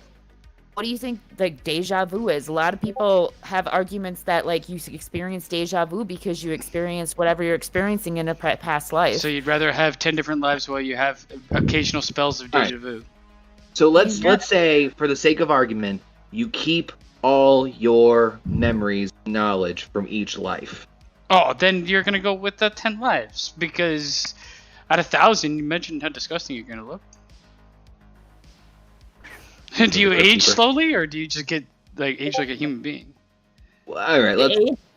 Never. I'm not gonna say what I was gonna say. Never mind. No. Now you need to say it. You can't pull that shit. I can't because it's just not appropriate. Be like a skeleton at the end. I know. I was gonna it's not appropriate. How long have you been part of this channel? You aged like an Asian person. I'm so sorry. So you're basically like 30 until you're 1,000? Until you're 1,000. Come on, cancel Gina now. Haha, I was just kidding. I would say then that's better then because that's how they fucking age. Like that would. So fucking young. If you retain your knowledge and go through the 10 lives, that's 100% better. Yeah, I think so. Well, it's like it's like refreshing, building a new character. Fuck it. I'd still take the 1,000 either way, just because I'd love to see. Wow. Sorry. Well, think about it either way around, you're going to be living 1,000 years. It's just like with one of them, you'll have one life, and the other one, you'll have 10 different ones. You get to experience so many different body every time. You'll get to experience so many different avenues of life, where 1,000 is just one avenue. Where I could be born a fucking Filipino baby, and then I could be born fucking Guatemalan. Have you never watched Teenage Mutant Ninja Turtles? Like living 1,000 years, you want to fucking you want somebody to suicide yourself, really quickly. Teenage Mutant Ninja Turtles. Oh my god, I hate you so much right now. You never seen Teenage Mutant Ninja Turtles movie? I don't remember it to every single point. The newer cartoon one where the guy is 1,000 years old and he just wants to die. Why are you? I've seen the original one where it was only 50 years. This is a very specific pull that nobody's gonna get. What? Why are you for people living long and you go instead of going with mainstream movies, you go with the new animated Ninja Turtles shit. TMNT. A lot of people have seen TMNT. What are you talking about? The Michael Bay movies? I don't fucking know. I'm talking about the one that was released. It was released in 2000 something, 2010-ish, 11. Does anybody know what she's talking about? No. Yes. Thank you, Connor. Anyway, moving on. So I don't have the topics in front of me. I do remember two more off the top of my head, so you guys might have to give me a helping hand, unfortunately. But I do remember one article that we were going to talk about was, I believe, an all-black news network was shutting down. I didn't get a chance to read the entire article, but I believe it was something to do to something with funding. And I kind of giggled though because if I read correctly, and again, correct me if I'm wrong here, funded by the Khans. Yes. Yeah. Shahid Khan himself, the mastermind. We can't escape wrestling tonight. Jesus. The mastermind behind all the money with the Jaguars football team and this news station decided that for his majority black news station that he is the owner of, He decided he was not going to pay them for 2 weeks because they were not worth their weight. Oh, wow. So yeah, the big deal is not that the network is closing, but the pay discrepancy. And I think someone that was like a lead in that network went to Twitter to say like, this is fucking bullshit. So it's more about the I mean, the cons can eat my fucking testicles. Oh, here's the thing, and this isn't even a fucking AEW thing. They have enough problems as it is. They can't even run a fucking football team. What makes them think that they can run a goddamn news station or news broadcast when they can't even? And the NFL makes it so fucking easy for you. The Green Bay Packers don't have actual owners, but somehow they're able to put a good product on the field every fucking year. It just tells you that the cons don't know what the fuck they're doing at all. Blanket statement. It is. It is blanket statement for everything that they do.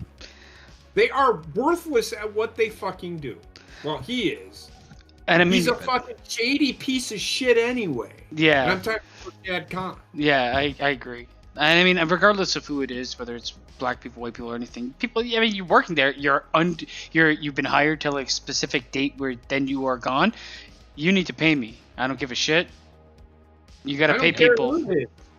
I don't care if they don't do a good job. You still have to fucking pay them for their time to play third. It's non-negotiable. Labor laws. Yeah, this kind of reminds me. I'm not sure if you guys remember hearing about this, where there was like a Zoom call of a company that let go like 2/3 of their staff.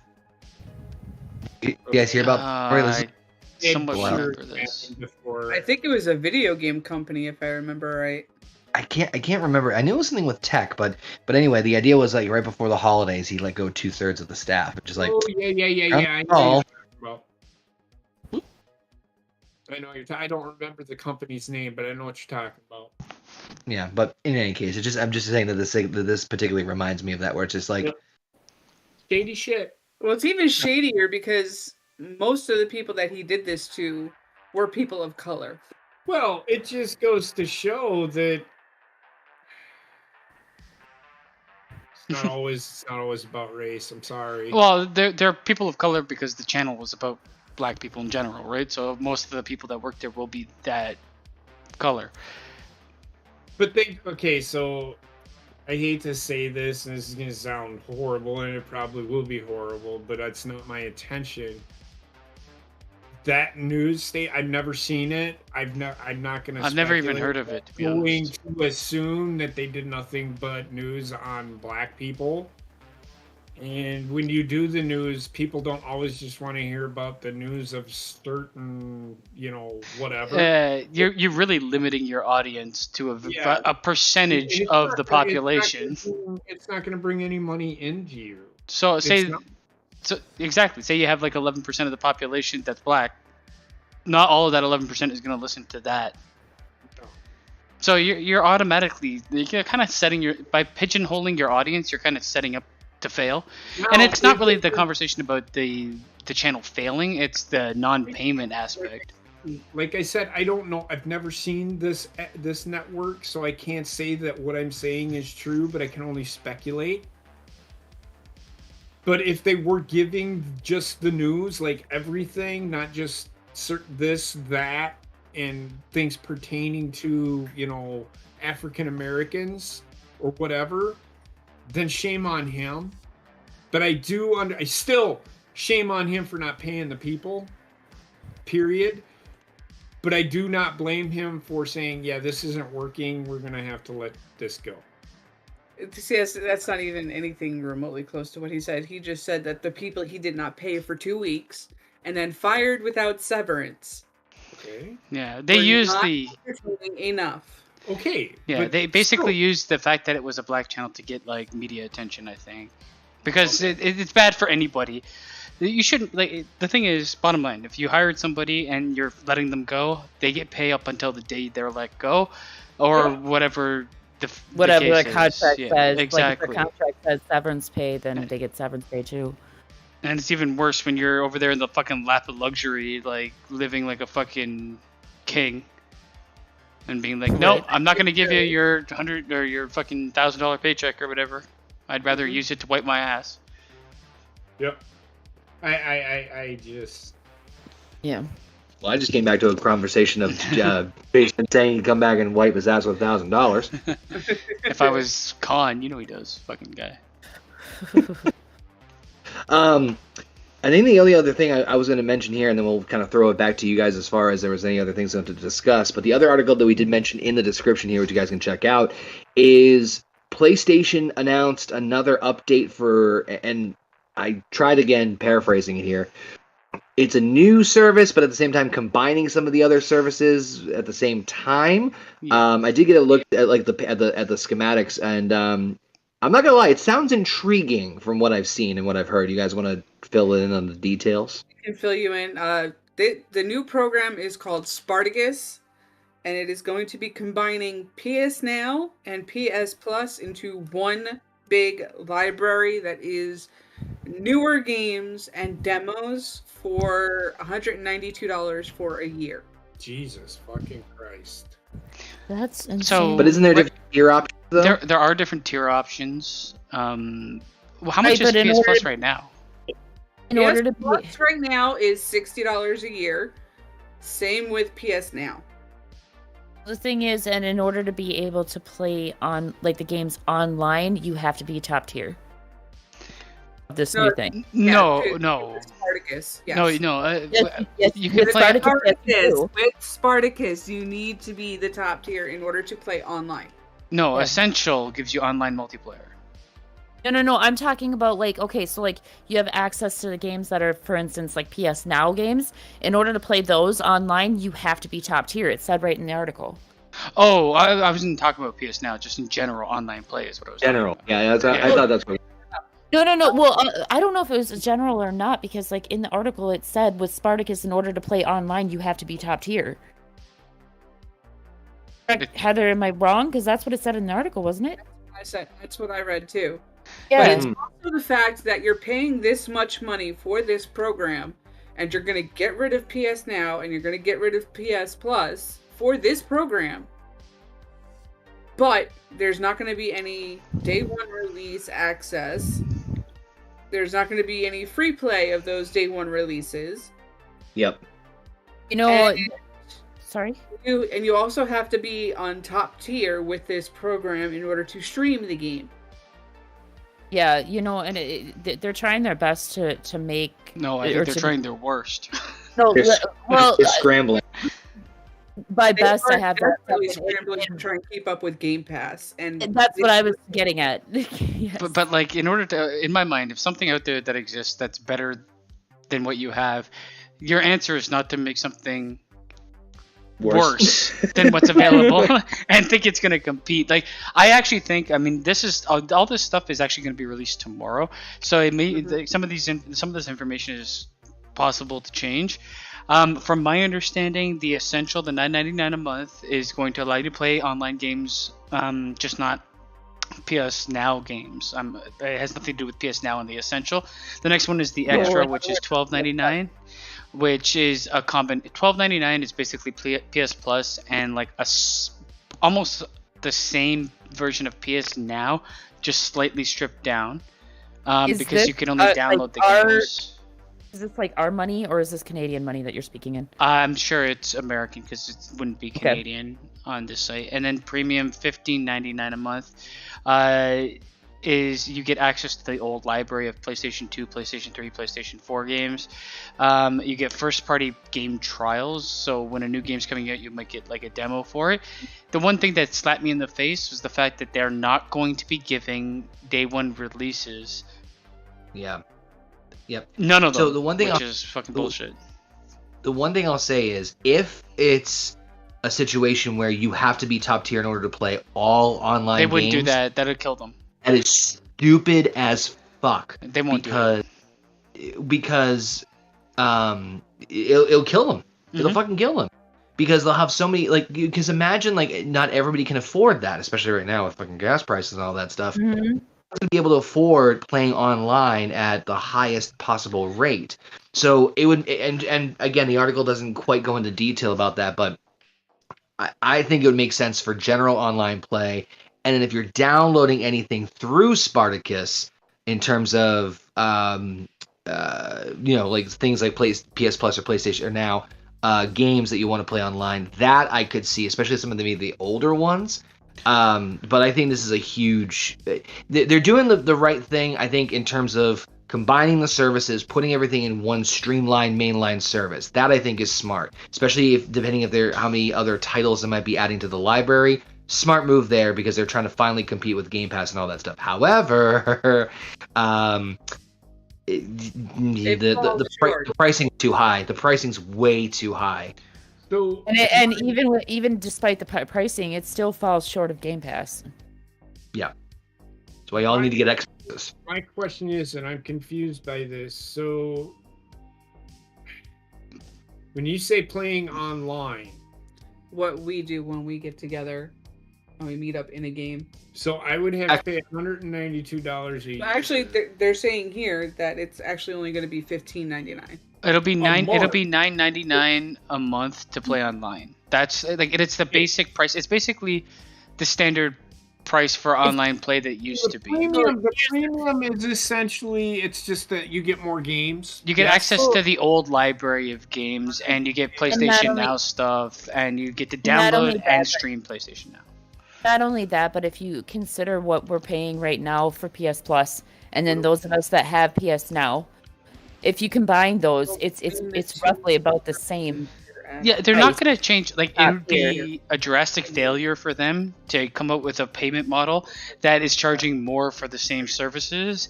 The one thing I will say, like, I mean, a year. I don't understand why we even have to pay to play online anyway. You pay for an internet service. Games are fucking developed to be online play only. So what the fuck? Like, in order to buy a game that's online play only, like Fortnite or something like that, right? Or Dead by Daylight or whatever the game is. It's Death by Daylight, Staying Human. Yeah. So any game like that like is basically online, geared for online play only, not for online. So like, what do I have to pay extra? Buy the game, then not only buy the game, but buy internet connection, then not only buy that, but get a fucking $10 pack so that I can use my PlayStation to the extent it's supposed to be used. Well, and not only that, but with this new thing, like this new upgrade thing, they better change the games that are being offered on like PS Plus, because you look at Game Pass and Game Pass has brand new fucking games that are like a month old that are coming up for free. That's the thing I don't think they're gonna do in a month. And if PlayStation doesn't offer that, then they're fucked.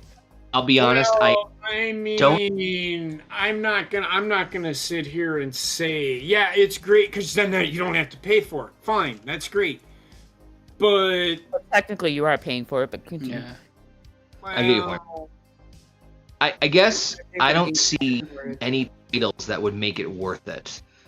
I honestly can't think of any titles that PlayStation would put on there.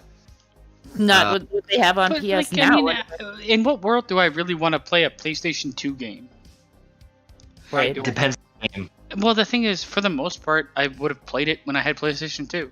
Well, I mean, I will tell you right now, if a PS2 game, like the football games that they had, like for college football and stuff, were actually pretty good. My question is, are they going to support online play for those games? Well, they don't. They're fucking play online. Well, I mean, are the servers still there? Probably not. No, the servers would be dead. Right. So, yeah, you could play a PlayStation 3 game or PlayStation 2 game.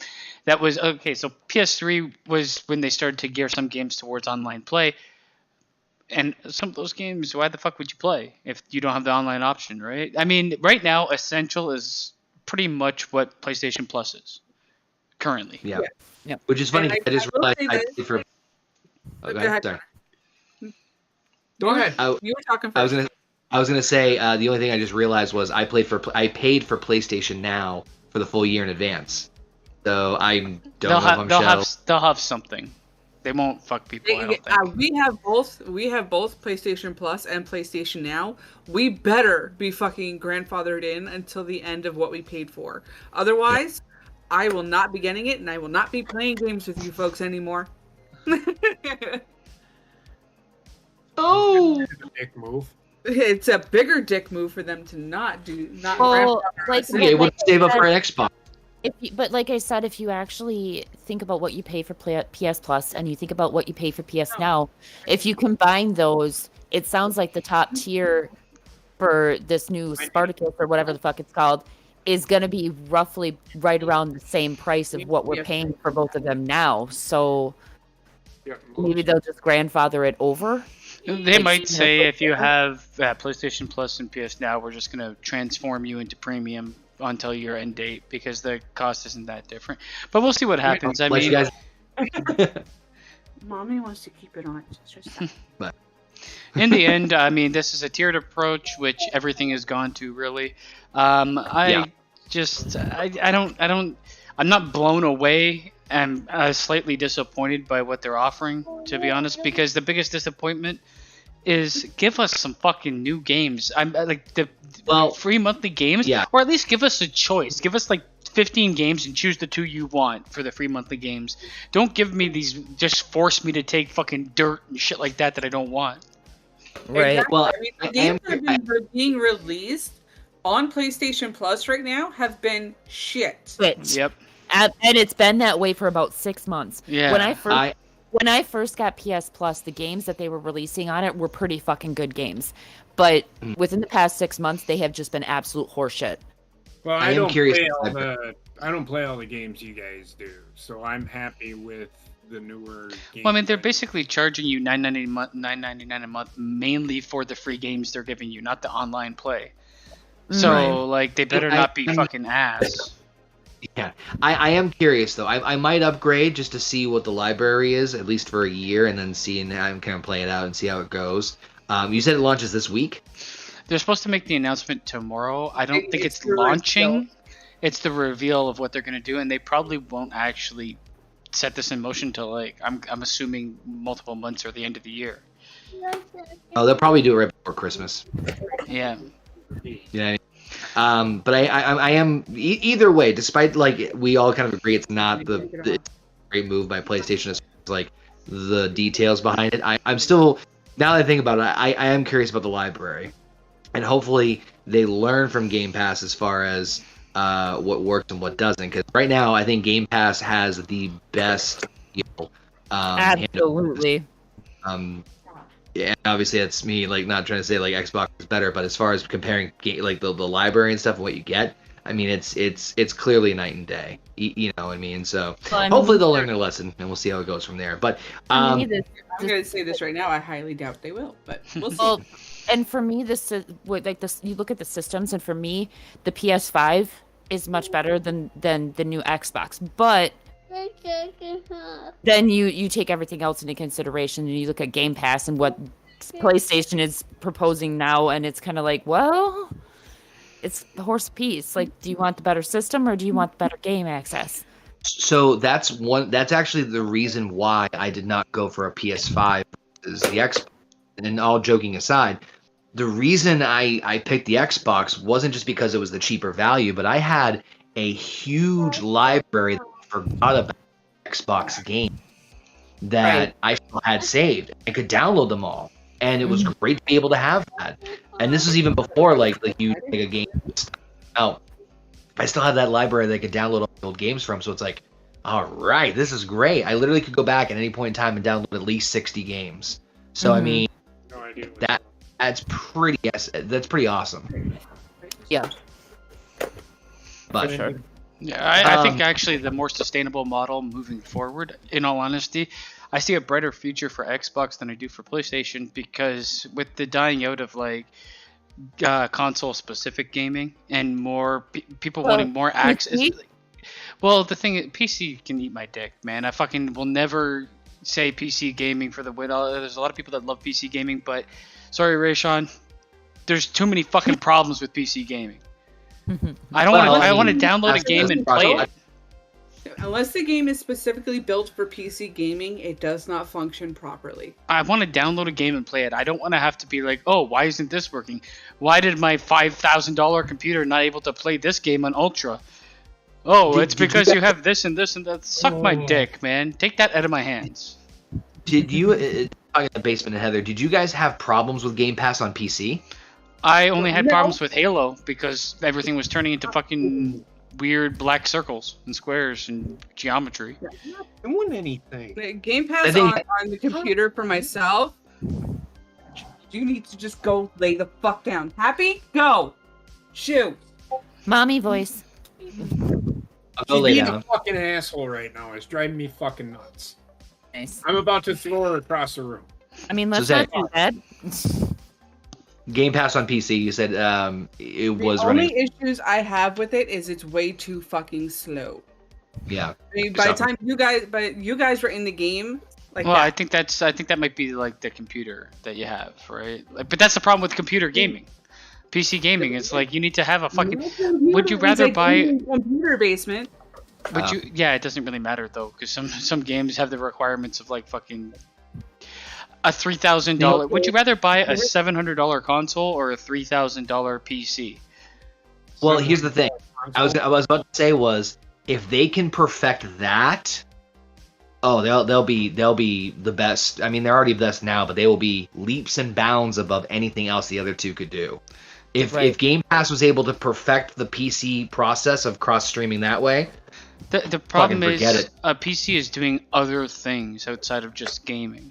true. Right? So you're never really gonna I know it's get a complicated that. Yeah, it. And some people, you might download like something, and all of a sudden your fucking PC's all fucked up, right? So like this is the thing. I just can't. I want my gaming to just work when I need it to work. I don't want to have to rely on troubleshooting on the internet for why this game won't launch or why it's crashing or what's going on with my computer. We're gonna run the game. Haha. I'm just kidding. Yeah, I hate you. But yeah, that's all I got really for PlayStation. Cool. We do Before have we do some other but we can do whatever you want.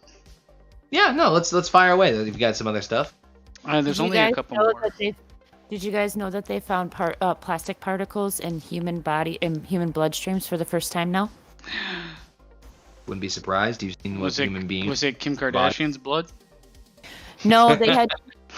No, they in the Netherlands they did a study and they basically had 22 people that volunteered, and they did a number of tests, or whatever, strained their blood, things like that, and they actually ended up finding plastic particles in the human bloodstream for the first time. But I mean, it shouldn't come as a shock to anybody because there's plastic fucking everywhere all over the fucking globe, and we've known that this is like a problem with fish and birds and everything else for a long time. Plastic in your bloodstream though, that's kind of weird. Well, it wasn't really, the plastic wasn't in their bloodstream. Like the chemicals from the plastic were broken down and were found in the bloodstream. Oh. They can't really test if there's actual plastic in a person because that would be in the stomach, So I'm confused. like in other organs, basically when you melt or when plastic degrades down, there's chemicals, compounds, different components to plastic. So they found components of plastic in someone's bloodstream.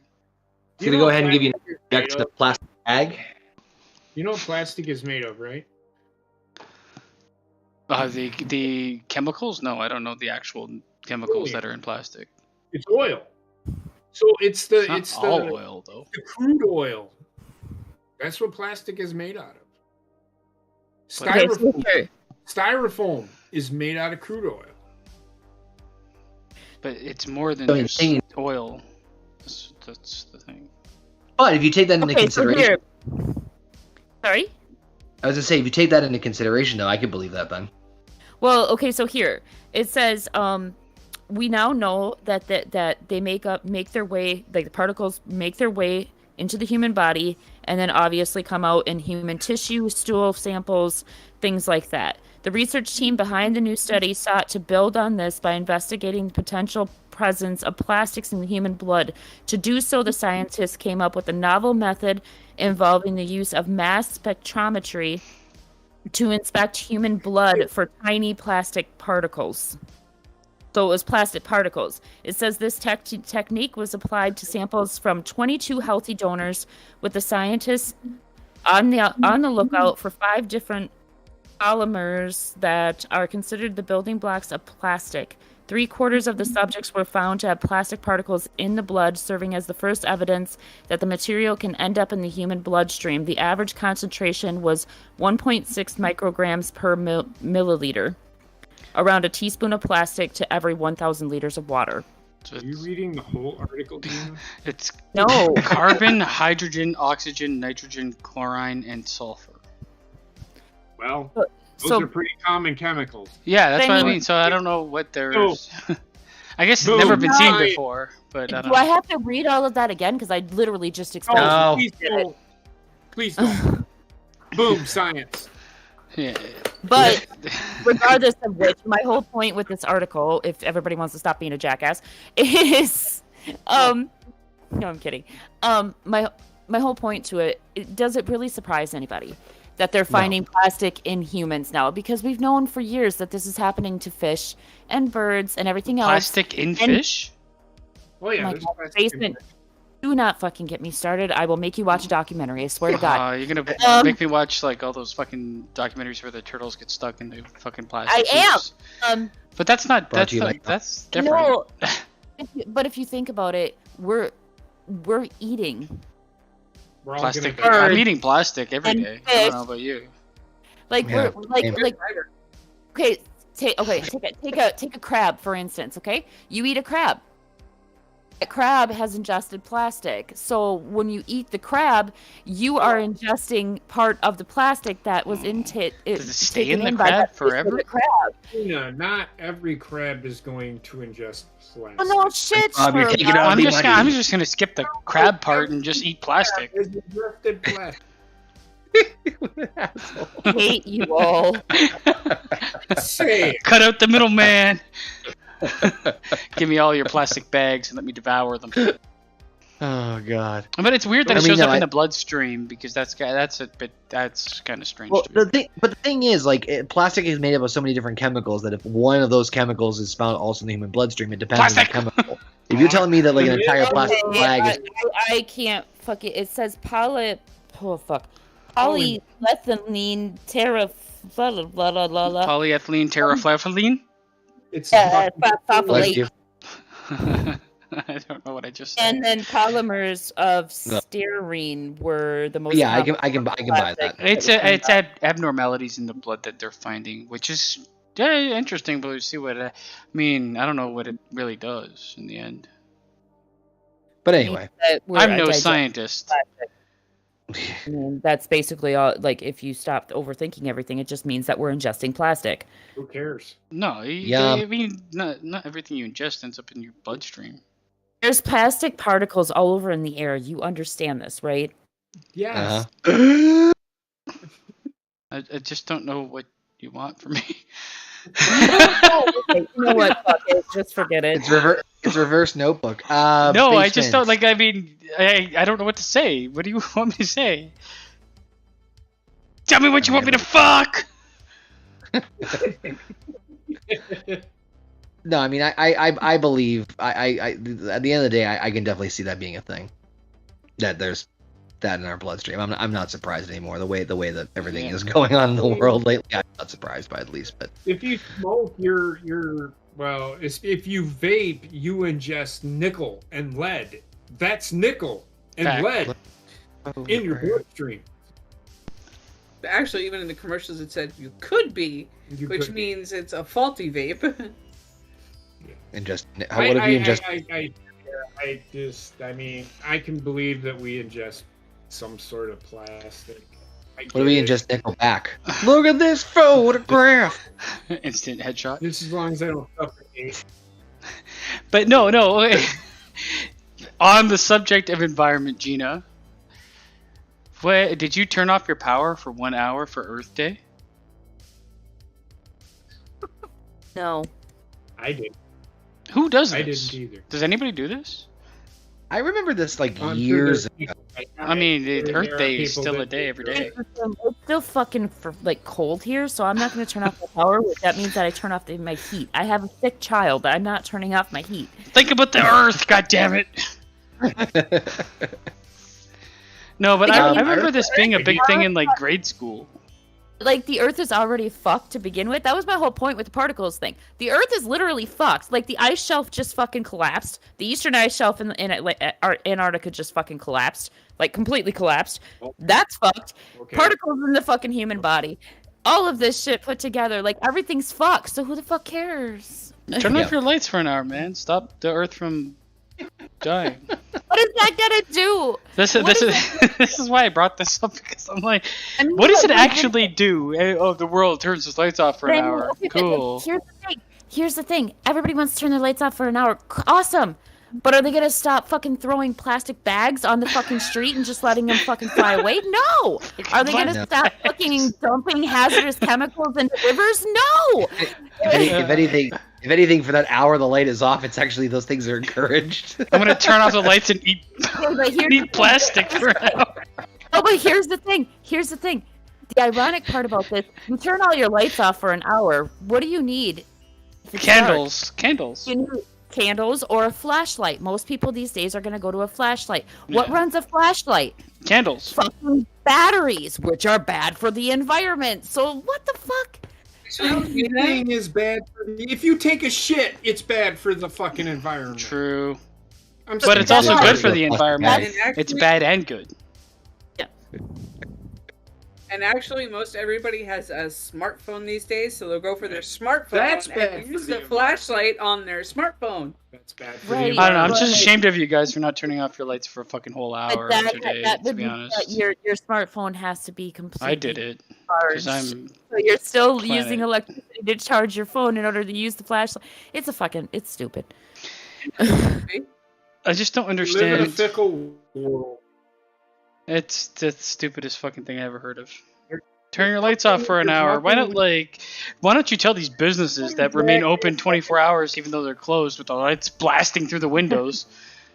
Just me personally, I think, especially with the ice shelf falling now, like with that going down, the planet, we should listen. You could say what you want about Al Gore. I know a lot of people don't fucking like him, and he brought up but listen, he brought up some like. He was addressing the climate issue back in the 90s, but he was doing it in the wrong fucking way. But if we were going to do something to, like, quote-unquote, save the Earth, then we would have had to start all the way back then. There is nothing that we are going to be able to do now to slow down what is happening. Well, we can all kill each other. The thing is based on it, like, we were just talking about this last night. The Earth is on a fucking cycle. Goes through a cycle. It's going through another cycle right now. Like the dinosaurs became extinct. They lived for way longer time than we did. But what I'm saying is, like, what makes us so special that we're not gonna fucking go extinct either? Nothing. I mean, it's a cycle. Everything's on a fucking cycle. Stupid. Just stupid. But did you turn your lights out for an hour? I hate you. You hate the planet. Okay. I don't hate the planet. I just hate. You didn't protect it for that 1 hour. I hate trying to explain anything scientific regarding the planet to anyone because everybody's always like, "Well, I don't get it." Everybody has opinions. Right? Yeah. I think we're going. I don't like it. We gotta stop making plastic. So what are you gonna do to fix that? You know what though? Advance science without ruining the planet. Okay, all right, we're gonna get into this. The interesting part is there was actually a scientist from Australia that actually he invented a biodegradable plastic, but yet they are still not using it. Yeah, because they also invented electricity and not fuel, and we're not still using it. It's there's too many fucking powerful companies and shit that make money off of plastic. They don't care about the planet. Exactly, like back in the 50s, 60s, that's when like plastic started becoming a big thing, and as soon as the plastic industry started booming, everything was in fucking plastic. And like even today, everything's in fucking plastic. They say that they quote unquote recycle, but only a certain percentage of recyclable material can actually be reused. They don't tell you that part. But like knowing this is one thing. The knowledge is something, but like what the fuck are you gonna do about it? The thing is, I could do everything that I could possibly do. Like I could do composting, and I could recycle, and everything that I could possibly do to live a clean life, right? Yeah, but it's not. You're not the problem. One person. None of us are really the problem. Person. It's those big businesses, and you can't. Like, I mean, fuck, it's out of my hands.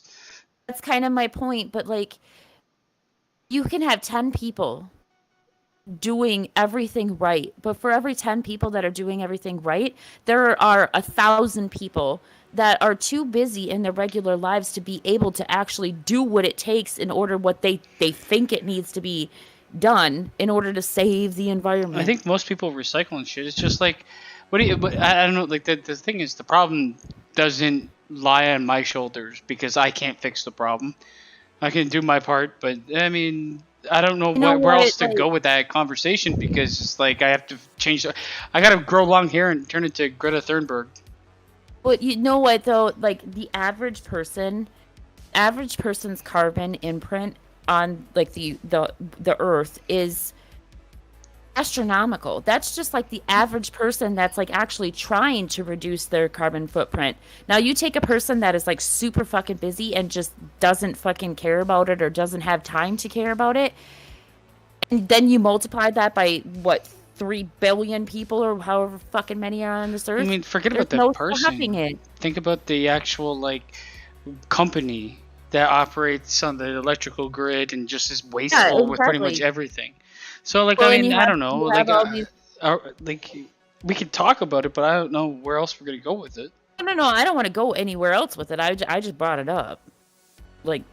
All right then. I like talking about the environment, and you guys never want to with me. So. Well, I don't know where to go with it. Like this is.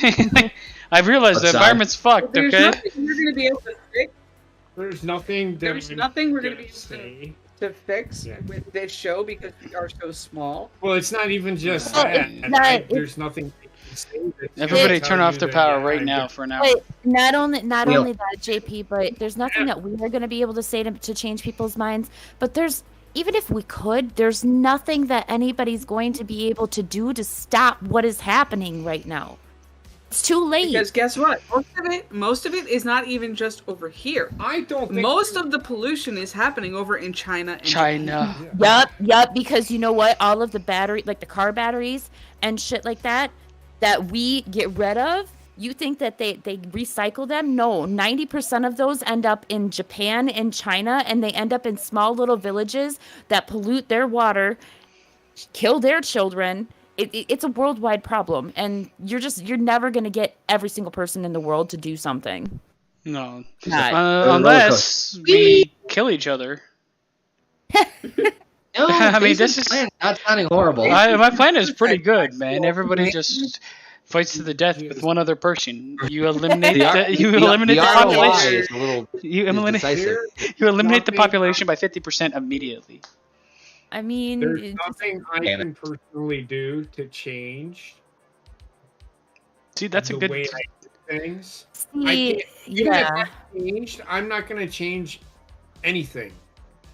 You know what? It's just a good movie pitch right here. Okay. For me, it's not about preaching to people that they need to do this and they need to do that. It's just when I was in college, I really got into like the environmental stuff. I love learning about it. I love learning like what can be done to change certain things. The overall picture is not very good, but I like talking about things like that because it fascinates me. So the only way that anything is going to change is if everybody changes. That's not going to happen. I'm telling you, man. I've got the solution. Basement. Everybody kill each other. Everybody gets assigned the name of someone they have to kill, and this is like a movie, okay? Extreme Secret Santa. This is a movie pitch for you, okay? Everybody in the world gets assigned the name of someone they have to kill, and that person they have to kill gets assigned their name. And then, like, that's that. And then you just fucking This literally sounds kill like each other. Kill Bill. This sounds like Kill Bill meets like the Hunger Games. Yeah, but imagine you're like a 90-year-old man, you get the name, and it's like a fucking 4-year-old child. Could you do it? Fucking Squid Games? What the fuck is this? I don't know. I'm just saying, everybody kill each other. I hate Or you turn your with lights off for an hour, fucker. Can't, my fucking heater. Pick your poison. Anyway, Anyways. was there another article you wanted to There's mention? Or one anything more else that you Bobbitt shared that was kind of funny. It's identifying your privilege by the Home Depot. Why? I don't know. I put it up on the show, but you can find it in the Discord. It says leading practices unpackaging privilege by the Home Depot. Like the Home Depot is really the one to teach you about what you should and should not be. I'm assuming this is part of their training manual, which is fucking stupid to begin with. It's like, have you not felt bad about yourself? You should. Identify your privilege. Why? It's like the fucking privilege bingo that one fucking teacher put out in her class. Yeah, it's you really don't bad. have to explain that your spouse is of the same gender. You have heterosexual. If you made I don't know, it's just fucking. If you don't have to explain things, you're privileged. It's like, well, you have to explain things every fucking day to people. Wait, no, that's not privilege. It's just my fucking right. I don't have to explain shit to fucking nobody. Yeah. Fuck. Privilege. Oh, yep. I don't care.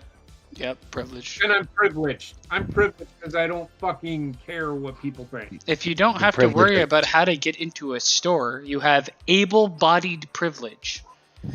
But a lot of stores have like wheelchair access, so are they really worrying about getting into a store? Doors that are on the same level as the fucking sidewalk. So technically, and automatic fucking doors. So I've never seen a Home Depot that has stairs. Able-bodied privilege if you're in a wheelchair. So technically, yeah, if the store has wheelchair access, you are able-bodied privilege. Here's the thing.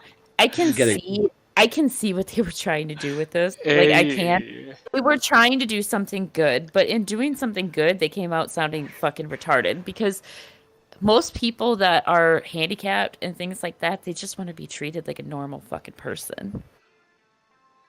Right, which I completely understand and respect that, but like then like we get these things where it's like, just shut up. So I'm sick and tired of hearing about fucking privilege. The thing is, it's like it's a tool of guilt. It is. Yeah. I can see Gina's point, but then at the very bottom is racism equals racial prejudice and power. What? So no, that's not. You know what? I am sick of. I've seen. Listen, I'm on TikTok. I watch TikToks. I have seen a lot of people of different races, especially African Americans, or I'm just gonna call them Black people because I don't know if they're from fucking Africa. But they're saying the same thing. Me personally, I'm sick and tired of being blamed just because I'm fucking white, that I'm automatically a racist, and I'm automatically all of these different things. I have seen several different people of different races saying the same thing. Stop blaming white people for your shit because it's not their, like, unless they're wearing hoods and fucking committing hate crimes, it's not on them. Just like it's not every Black person's problem. It's not every Asian's problem. It's fucking. So the thing is, those people wearing the white hoods are uneducated fucking idiots. Oh yes. So they can be retrained and reprogrammed. They can be killed as well. They can be. Well, and you know the thing is racism, no matter what race, because racism happens across the board. It is not just fucking white people. Well, this is why racial prejudice plus power is stupid. Like, okay, so what this is why I shop at Lowe's. Describe power, for fuck's sakes. What does that mean? That's why I shop at Menards. Because Menards. I mean, I was basically in that statement basement, what they're saying is like the privilege and the power and all that stuff. They're basically saying like, if you're white, you have power. But it's complete bullshit, is what it is. Because I'm fucking poor as shit. I don't have shit. But like power depending on situation. That power is completely depending on situation in most things, and it doesn't really have anything to do with fucking race. This is where I have a problem with that. If you're white, you have power. Yeah. Okay. Come live with me for a day. You'll see how much power I really have. Or come and take a look at my life 4 years ago when I was living in a fucking motel because we were kicked out of our fucking house. Where was my white privilege then? See, Your power. You had power. The thing is, I can understand in certain circumstances. Like for instance, I don't have to worry about getting a gun drawn on me on the police. But then again, I'm out a second. Just hear me out. But then again, I listen. I mean this in the best possible way possible. It's going to come out sounding really bad, but I mean it in the best way possible. And if you actually stop and you actually think about what I'm saying, it's kind of true. Whether it's black, white, Asian, whoever, 97.7777% of the time, if not more than that, if you get a gun drawn on you by the police, you did something to provoke that. Did you say 99.777? I did. 99.99999. That's why I said if not more than that, because like you're doing something to provoke. Now, mind you, there are those small chances and small things that would a bad apple within every bush. Exactly. But like my point is, bad apples come in all shapes, sizes, races. Yes. Everything. They are not just one. It's that one bad, and this. I learned this in the army. That's one that there's one bad apple makes a lot of them look like shit. Think about that. So you have one bad apple. That entire box or crate or bushel of apples is no good because you had one bad apple. Right. And like. I understand that they're trying to be inclusive of everybody, but shit like this, it does nothing but drive people apart. Well, the thing that kills me the most is if you don't have to think about it, it's privilege. So everybody in this fucking planet is privileged all the time, constantly, about everything. Okay, so like me, I don't have to think about sleeping. Me and my Hispanic friend, I don't have to think about whether I want to talk to her or whether I'm her friend. It's just we're friends. We talk to each other. The problem is the connotation. JP doesn't have to think about or explain that I am a woman and am his wife. We are privileged. I think it's what you understand now. Word privilege holds. It's such a guilt-heavy word. People feel bad because privilege in general is like, oh, it's a person of privilege. Oh, they have had things handed to them. And meanwhile, everybody's out there being like, I worked for fucking everything I got, man. Fuck you. You're not talking to me like I'm privileged. Really know what the fucking definition of privilege really means? No, because the definition of privilege has been so twisted.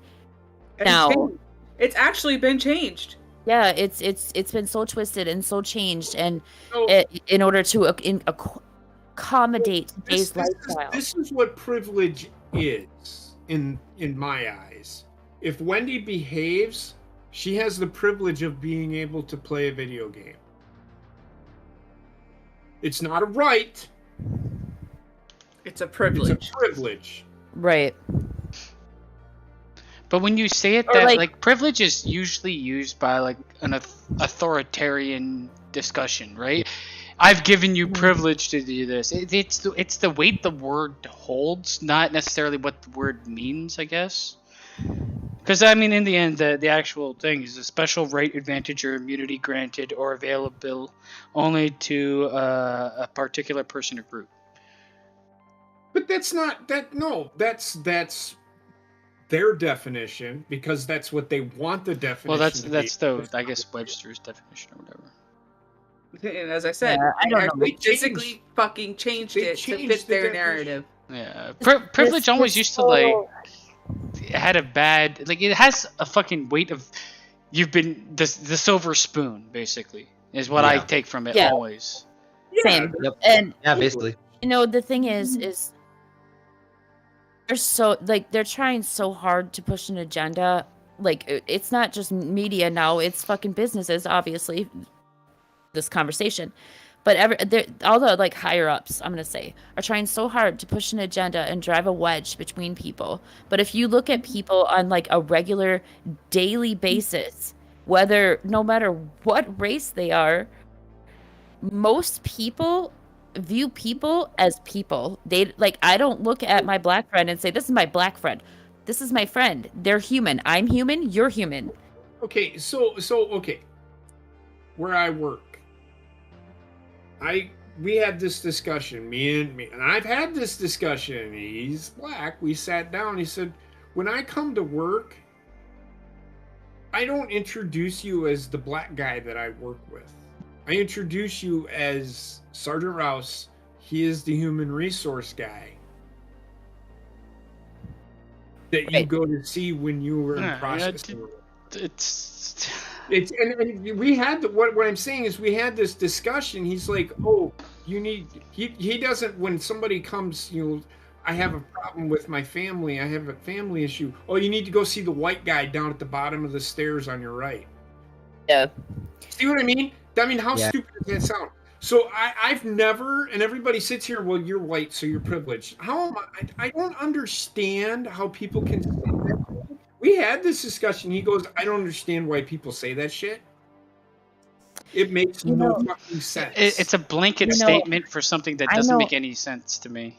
You know what? I know that like a lot of you guys don't like TikTok or whatever, but like Heather, maybe you or Connor know what I'm talking about, but there is a black guy on TikTok that his slogan is something like unity over power or something like that. But his whole thing is about bringing people together because we're all humans. Like I have seen, it's not just him. I have seen so many people of so many different races that are saying this. And like, there's so many people, like black people, Asian people, Mexican people, Hispanic people, whatever, that are doing these like unity challenges. Like, I want my white friends to duet this or whatever, because that's the way people are on a normal fucking basis when the media is not driving a narrative down our throats. Right. And Morgan Freeman himself said this.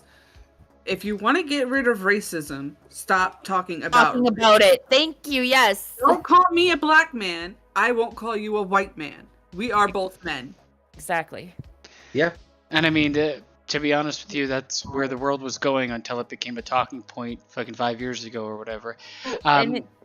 But it's not just racism. It's like we were talking earlier with the handicapped people. Most people that I know that have handicaps don't want to talk about it all the fucking time. They want to be treated like normal human beings, but now you have a lot of people that have handicaps and they do believe that they deserve special treatment. The problem with our society is not different kinds of people. It's people that think that they fucking deserve or should get more than they are getting. The problem with our society is the amount of people that are just like out for number one and number one only. So like, I mean, when it comes down to the whole privilege thing, here on the page it says a special benefit or advantage that may be earned or unearned. It's so broad. At that point in time, it's like, man, I spent years learning to fucking build automobiles. Therefore, I am privileged. That, like, what? I don't get that. Like, you put in the hard fucking work. Don't label me as privileged. Yeah, it doesn't make sense on that one. I mean, in general, I could see. I'm sorry, Connor. No, I was just gonna say, in general, I don't understand the idea of privilege either. Like, I think that it's just a preconceived notion that some people that a very select minority of people have towards white people in order to kind of justify their thoughts, feelings, actions, or lack thereof. Well, I'm not going to sit here and pretend like I don't see certain ways that I could be perceived as privileged. I don't view myself as that way, but I could see how other people could possibly look at me and I don't like just the word based on the color of my skin or whatever. I don't understand how you can say that though. Well, I can say that I don't agree with it, but I say it because I can understand another person's point of view. I guess. In the past, somebody being cynical and taking the easy way out that doesn't want to have the conversation. Okay. We all know your situation here on the call. We all know it. Mm-hmm. Mm-hmm. And I can say right now, if anybody looks at you and says that you are privileged, I will sit there and say, no, she is fucking not. I mean, I mean, whether you want to talk about where I live, my financial situation, my my health issues, like I'm far from being privileged. I'm just saying, like, I would understand it a lot more if there was another term that was used other than the term is too. The thing is, the term was always used for something different than it is now, and when it gets used now, the old connotation of it is all I hear. So, like in my mind, I mean, like I've people will be like, oh, that person had a leg up in this, or they were lucky to be born to a family that had money or something like that. But it was never, I never really used this fucking term ever. But anytime I ever heard it in movies, it was always like fucking, he's the queen's cousin. He was born of privilege. That's not like I lived on the fucking streets and I'm destitute, but hey, I'm privileged.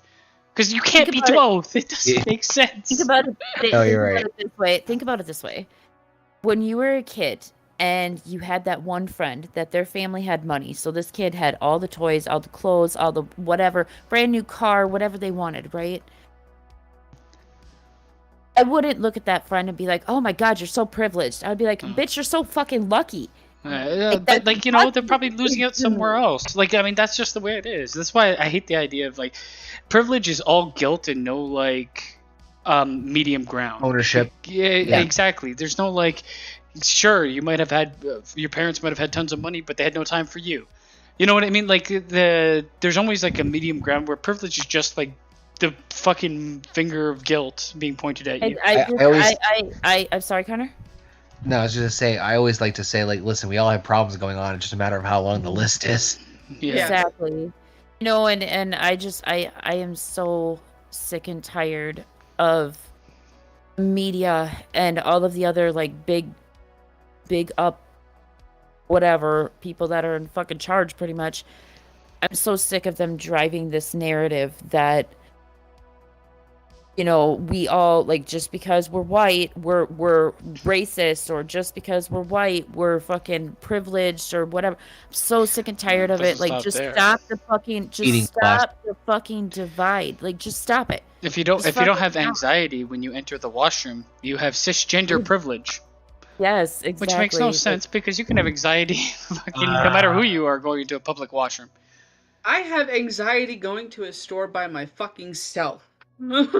Yeah, I mean, my best friend, she gets anxiety just leaving her fucking house. Then again, I love her to death. She has agoraphobia, and she was in a really like horrific car accident when she was younger. So there's a reason for that. But I mean, it's so fucking like just stop fucking trying to divide. Just people. Stop blaming everybody for the way that they are, man, and just fucking move on. This fucking finger of blame shit is garbage. And this is like what's defined the era. This is what's defined the era for the last like fucking 8 years or so. And it's just, I hate it because it's like it's not me, it's everyone else. So that's. But this is exact. Sorry. No, I was gonna segue into the next segment, but go ahead. Oh, sorry. I was just gonna say, like, this for me. This is why the '90s is one of the fucking best. Like, especially the late '90s, one of the best fucking decades in the world because there wasn't so much concentration on all of this fucking shit. Like, everybody was just kind of free to be them. Whoever. You had fucking, like, Hootie and the Blowfish was on the top of the fucking charts. Everybody loved them. We had an era of not having to worry about every fucking thing in the world constantly and being blamed for everything that you have no control over. Fucking guilt-ridden society is what we live in now. Especially, like, the mid to the late 90s was just, like, after the whole Desert Storm stuff and stuff like that, obviously. But it was more, maybe it was because I was a teenager. I didn't notice it as much, but like, yeah, as teenagers, we didn't pay attention. I mean, the final thing is, what does this have to failing through? Because like, we had friends of all different races. We had friends that had handicaps. We had friends of every different avenue, and it was never concentrated on. The bottom line before you move on, Connor, is why the fuck is this coming from the Home Depot in like a hiring package? That was where I was getting at. There's nothing. Why the fuck is the Home Depot is all of a sudden being like, well, we have to teach you life lessons. By the way, go fucking stock the shelves and walk around aimlessly for 8 hours. Yeah. Pretend to help somebody, but then walk away as soon as you point to the aisle they need to go to. Because I know more than you. All right.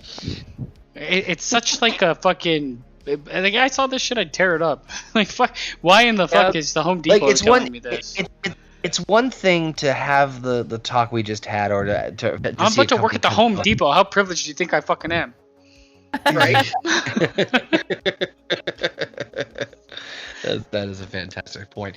Was there any other topics before we did some other fun would you rather's? There's only one topic left, and I don't have a lot to add to it, but Heather did point it out, and it has to do with Halo, the television show. Yes. I had not seen that yet, but I've heard a lot of positive reviews. It's good. I'm not gonna lie, it's good, but it is very CGI heavy in certain areas. Yes, it's Oh. bad. That's bad. But It's good. My only fear is maybe a spoiler, but I'm hoping. No. So they do a really good job of building this character in 1 hour.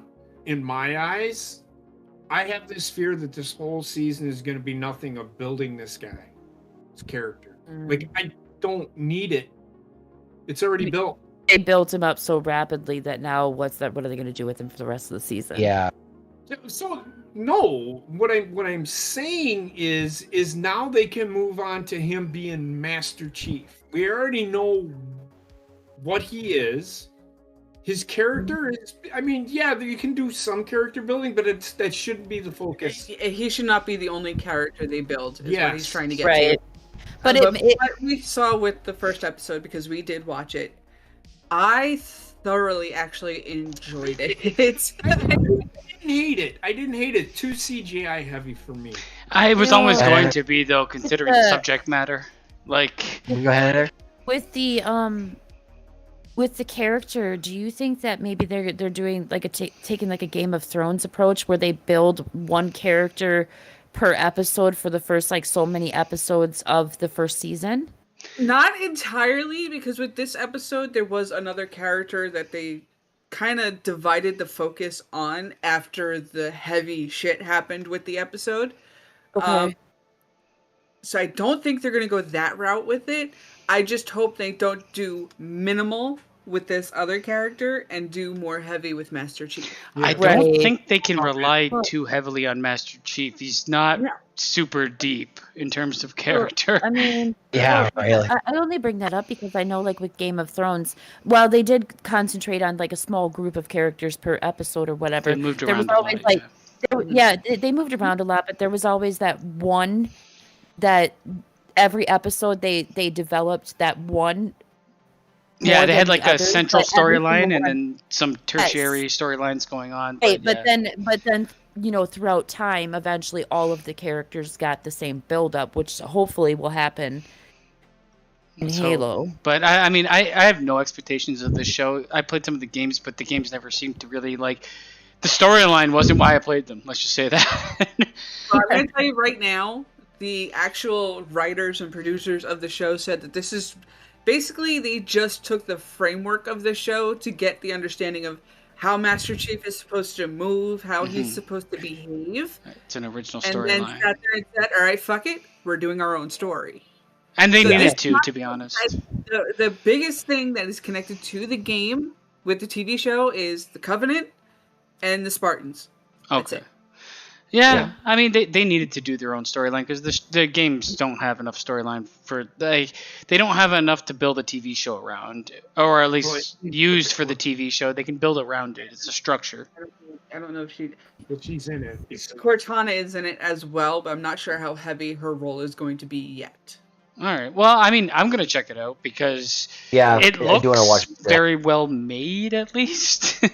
And I mean, you need to watch it because the first 15 minutes are in your face. Oh yeah. You get a face. solid 15 minutes of introducing where they are at that moment, but then after that, it's fucking balls to the wall, and it does not stop. I do like balls on the wall, so that works out great. So do I. I love balls on walls.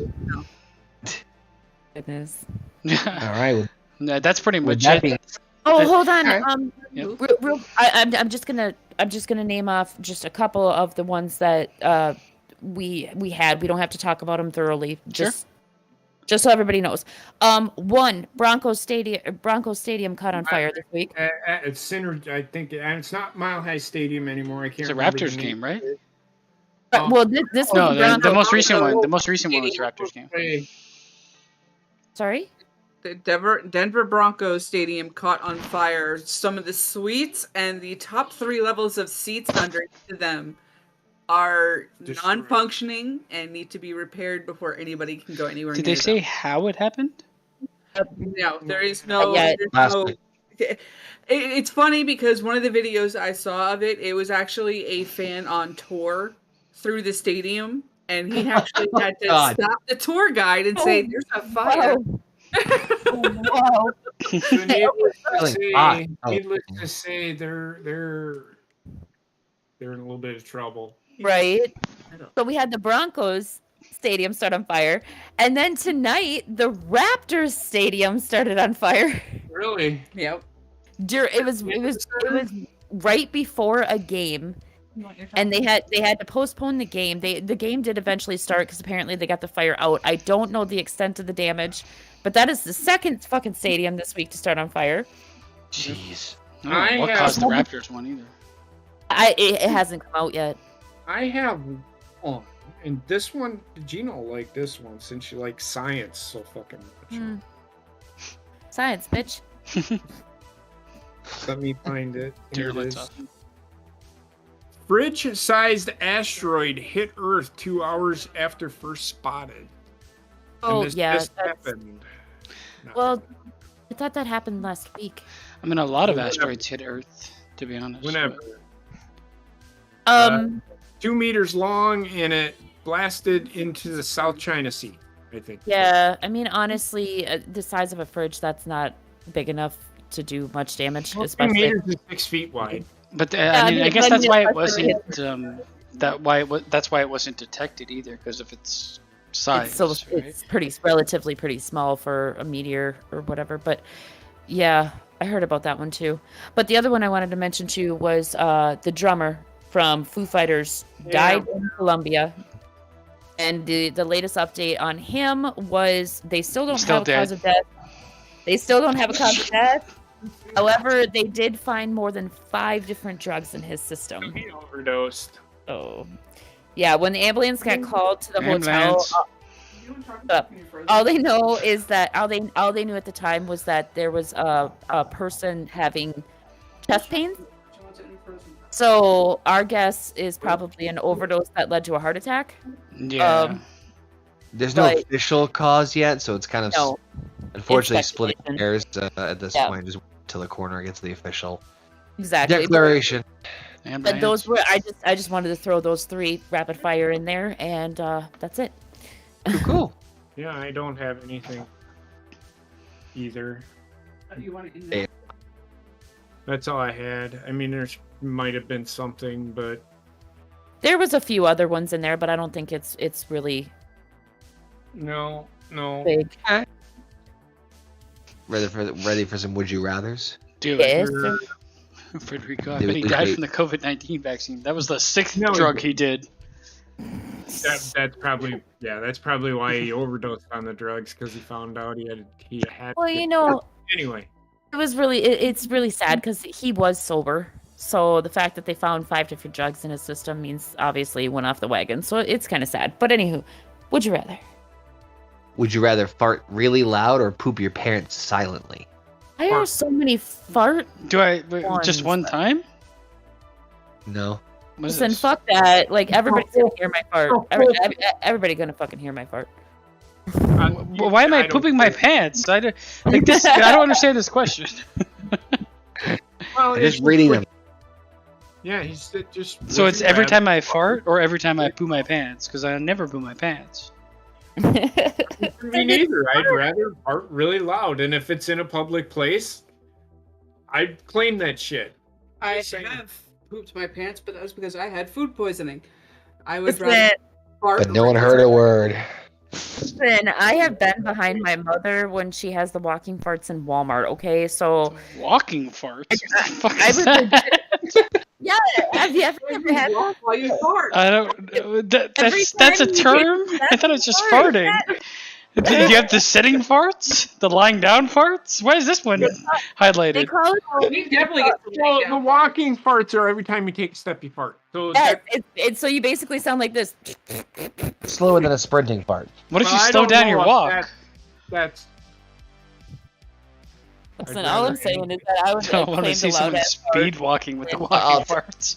blame it. I'll take I'll the- fart really loud and blame it on somebody else. Sorry, Connor. I'm God, gonna go I with can't fart even loudly, think though fart. I have no idea what the context of this question is. But yes, Would you rather have? All right, this one's probably a little bit better. Would you rather have diarrhea every day for the next 3 months, or be constipated every day for the next 3 months? I think it's a no-brainer. I'm gonna go with diarrhea. I'm gonna go with diarrhea. I've constipation fucking diarrhea. hurt. Being constipated fucking sucks. Yeah. It hurts so fucking bad. Like you have pains in places that you never would have had pains before. Oh yeah. Yeah. I mean, having pains from diarrhea is no fun, but They go away after you. They go away. Yeah. Constipation never leaves you.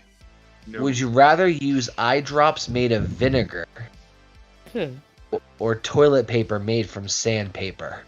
Oh, Sign me up with sandpaper. They're so I- bad. Sign me up. Sign me up for the sandpaper. am I not don't know. putting My sandpaper ass in is my very asshole. sensitive. Yeah. my eyes are very sensitive. I but- know, Or but mine, but I'll still take the vinegar over the The same vinegar, you can essentially rinse the vinegar. okay, out. yeah, that's the thing. Where sandpaper gonna cut your ass up. Well, not That's for a necessarily. while. You could dab. You Build could up a dab. tolerance. You could dab with sand. But hold on. It's not I'm absorption. There's no absorption on sandpaper. No, It's listen. I'm going sandpaper because it doesn't say what kind of sandpaper, so you could actually use the smooth sandpaper. What kind of smooth sandpaper? What the fuck is that? That doesn't Sandpaper exist. in no way, shape, or form. Yeah, it doesn't walk apart. They have a smooth It's Charmin sandpaper. sandpaper built for your What? ass. No. Do I have to fucking Google this shit? They have a smooth sand. Nah. It has no absorption, so you're just spreading shit around on your ass and It's cutting your ass up moving. regardless. Sandpaper. It's not smooth yeah. Sandpaper. Whatever. In the end, I'm just gonna fucking rinse off with my fucking shower anyway. So what? Just It's a lose. It's a lose. It's a lose. listen. The whole point is I'm not putting anything in my fucking eyes because my eyes are already fucked the way they are. Well, then you're just doubling down. Why fuck up your ass if your eyes are already fucked up? This is an impossible question. All right. Would you rather be a clown who distracts the bull or the cowboy who rides the bull? Oh, riding the bull. Ride 100%. So in my state right now, I would rather be neither, but I definitely don't want to be the clown because then my state would be probably wheelchair ridden because I can't run from the bull. I'd rather ride that motherfucker. And you will fucking duct tape my ass. Exactly. I was gonna say the same thing. Duct tape my whole body to him. I'm never I leaving. think We are one. because of the state of my spine, I'm gonna have to say I'd rather be the clown and run away because if I get up on that bull, my spine's gonna What if you split. get in two. hit by the bull?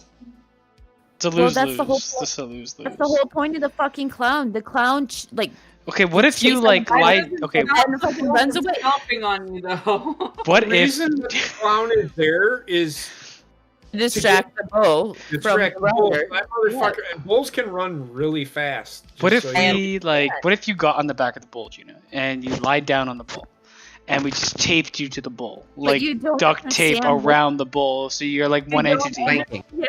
You don't understand though. Like my neck is fucked, and the middle of my back is fucked. So like if I get up on that bull, I'm done. Like I will literally snap No, but like my you're not fucking neck. sitting on it anymore. You're lying on it. You're basically like. It doesn't matter, basement. Do you know how a bull fucking? What if we rides? taped you to the side of the bull?